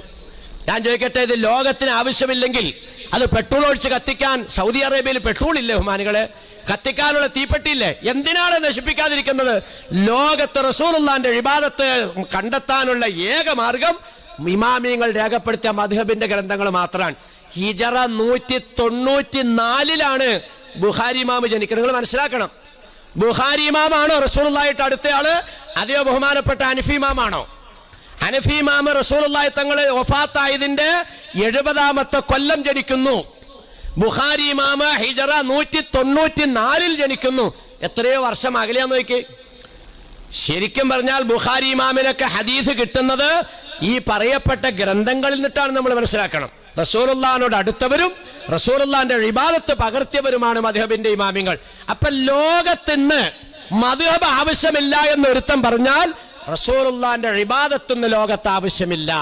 അതല്ല ആ വാക്കിന്റെ അർത്ഥം. ഇസ്ലാമിൽ നിന്ന് വെളിയിൽ പോയി ഉണ്ടാവും. ഇതാ നിങ്ങൾ വിലയിരുത്തണമെന്ന് പറഞ്ഞത്. നിങ്ങൾ തിരിച്ചു ചോദിക്കണം, എടാ ഷാഫി ഇമാമിനെയും ഹനഫി ഇമാമിനെയും ഹംബലി ഇമാമിനെയും മാലിക് ഇമാമിനെയും എന്തിനാണെന്ന് നീ ചോദിക്കുന്നെങ്കിൽ, അള്ളാഹിന്റെ റസൂലിന്റെ ഇബാദത്ത് ലോകത്ത് പകർത്തിയെടുത്തത് ഈ 4 പേരല്ലാതെ. അവർ ചെന്നപ്പോഴാണ് തെളിവിട്ട്. ഷാഫി ഇമാമിന് തെളിവ് കിട്ടി സഹാബാക്കൾ നിന്നിട്ട് റസൂലുള്ളാഹി സുബ്ഹിക്ക് ഖുനൂത്ത് ഓതി. ഹനഫി ഇമാമിന് തെളിവ് കിട്ടി റസൂലുള്ളാഹി വിത്തറിന് ഖുനൂത്ത് ഓതി. കണ്ടാ, കർമ്മശാസ്ത്രം അവർ അങ്ങനെ രേഖപ്പെടുത്തണേ. ഷാഫി ഇമാമിന് സഹാബാക്കൾ തെളിവ് കിട്ടി സുബ്ഹിക്ക് ഖുനൂത്ത് ഓതി. ആ സ്ഥാനത്ത് വിത്തറിന് ഓതിയതിന് തെളിവ് കിട്ടാത്തോണ്ടിട്ട് ഷാഫി മദ്ഹബിൽ വിത്തറിന് ഖുനൂത്തില്ല. ആ സ്ഥാനത്ത് ഹനഫി ഇമാമിന് വിത്തറില് ഖുനൂത്ത് ഉണ്ടെന്ന് തെളിവ് കിട്ടിയപ്പോൾ ഹനഫി മദ്ഹബിൽ വിത്തറിൽ ഖുനൂത്തുണ്ട്. സുബ്ഹിക്ക് തെളിവ് കിട്ടാത്തോണ്ട് സുബ്ഹിക്ക് ഓതിയില്ല. പക്ഷേ മദ്ഹബുകൾ തമ്മിൽ ഒരു പയറ്റിലില്ല.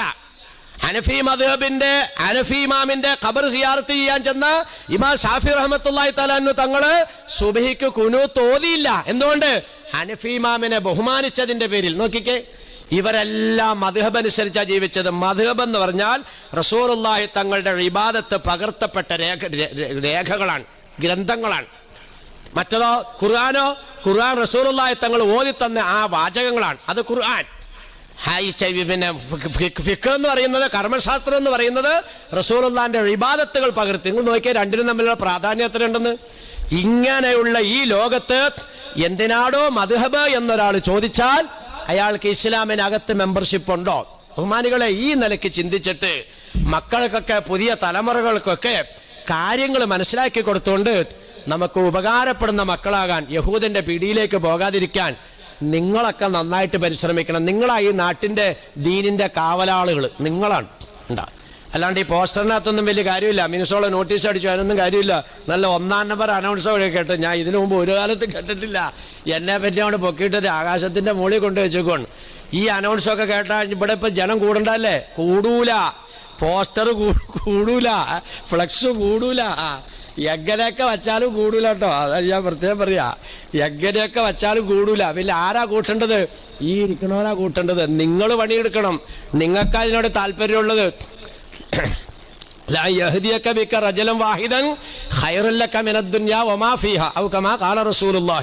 നിങ്ങൾ കാരണമായിട്ട് ഒരു മനുഷ്യൻ നന്നായാൽ നിങ്ങൾക്ക് ഈ ദുനിയാവും ദുനിയാവിലുള്ള സർവത്ര സമ്പാദിക്കുന്നതിനേക്കാൾ മെച്ചമാണെന്ന് മുത്തു മുഹമ്മദ് റസൂലുള്ളാഹി.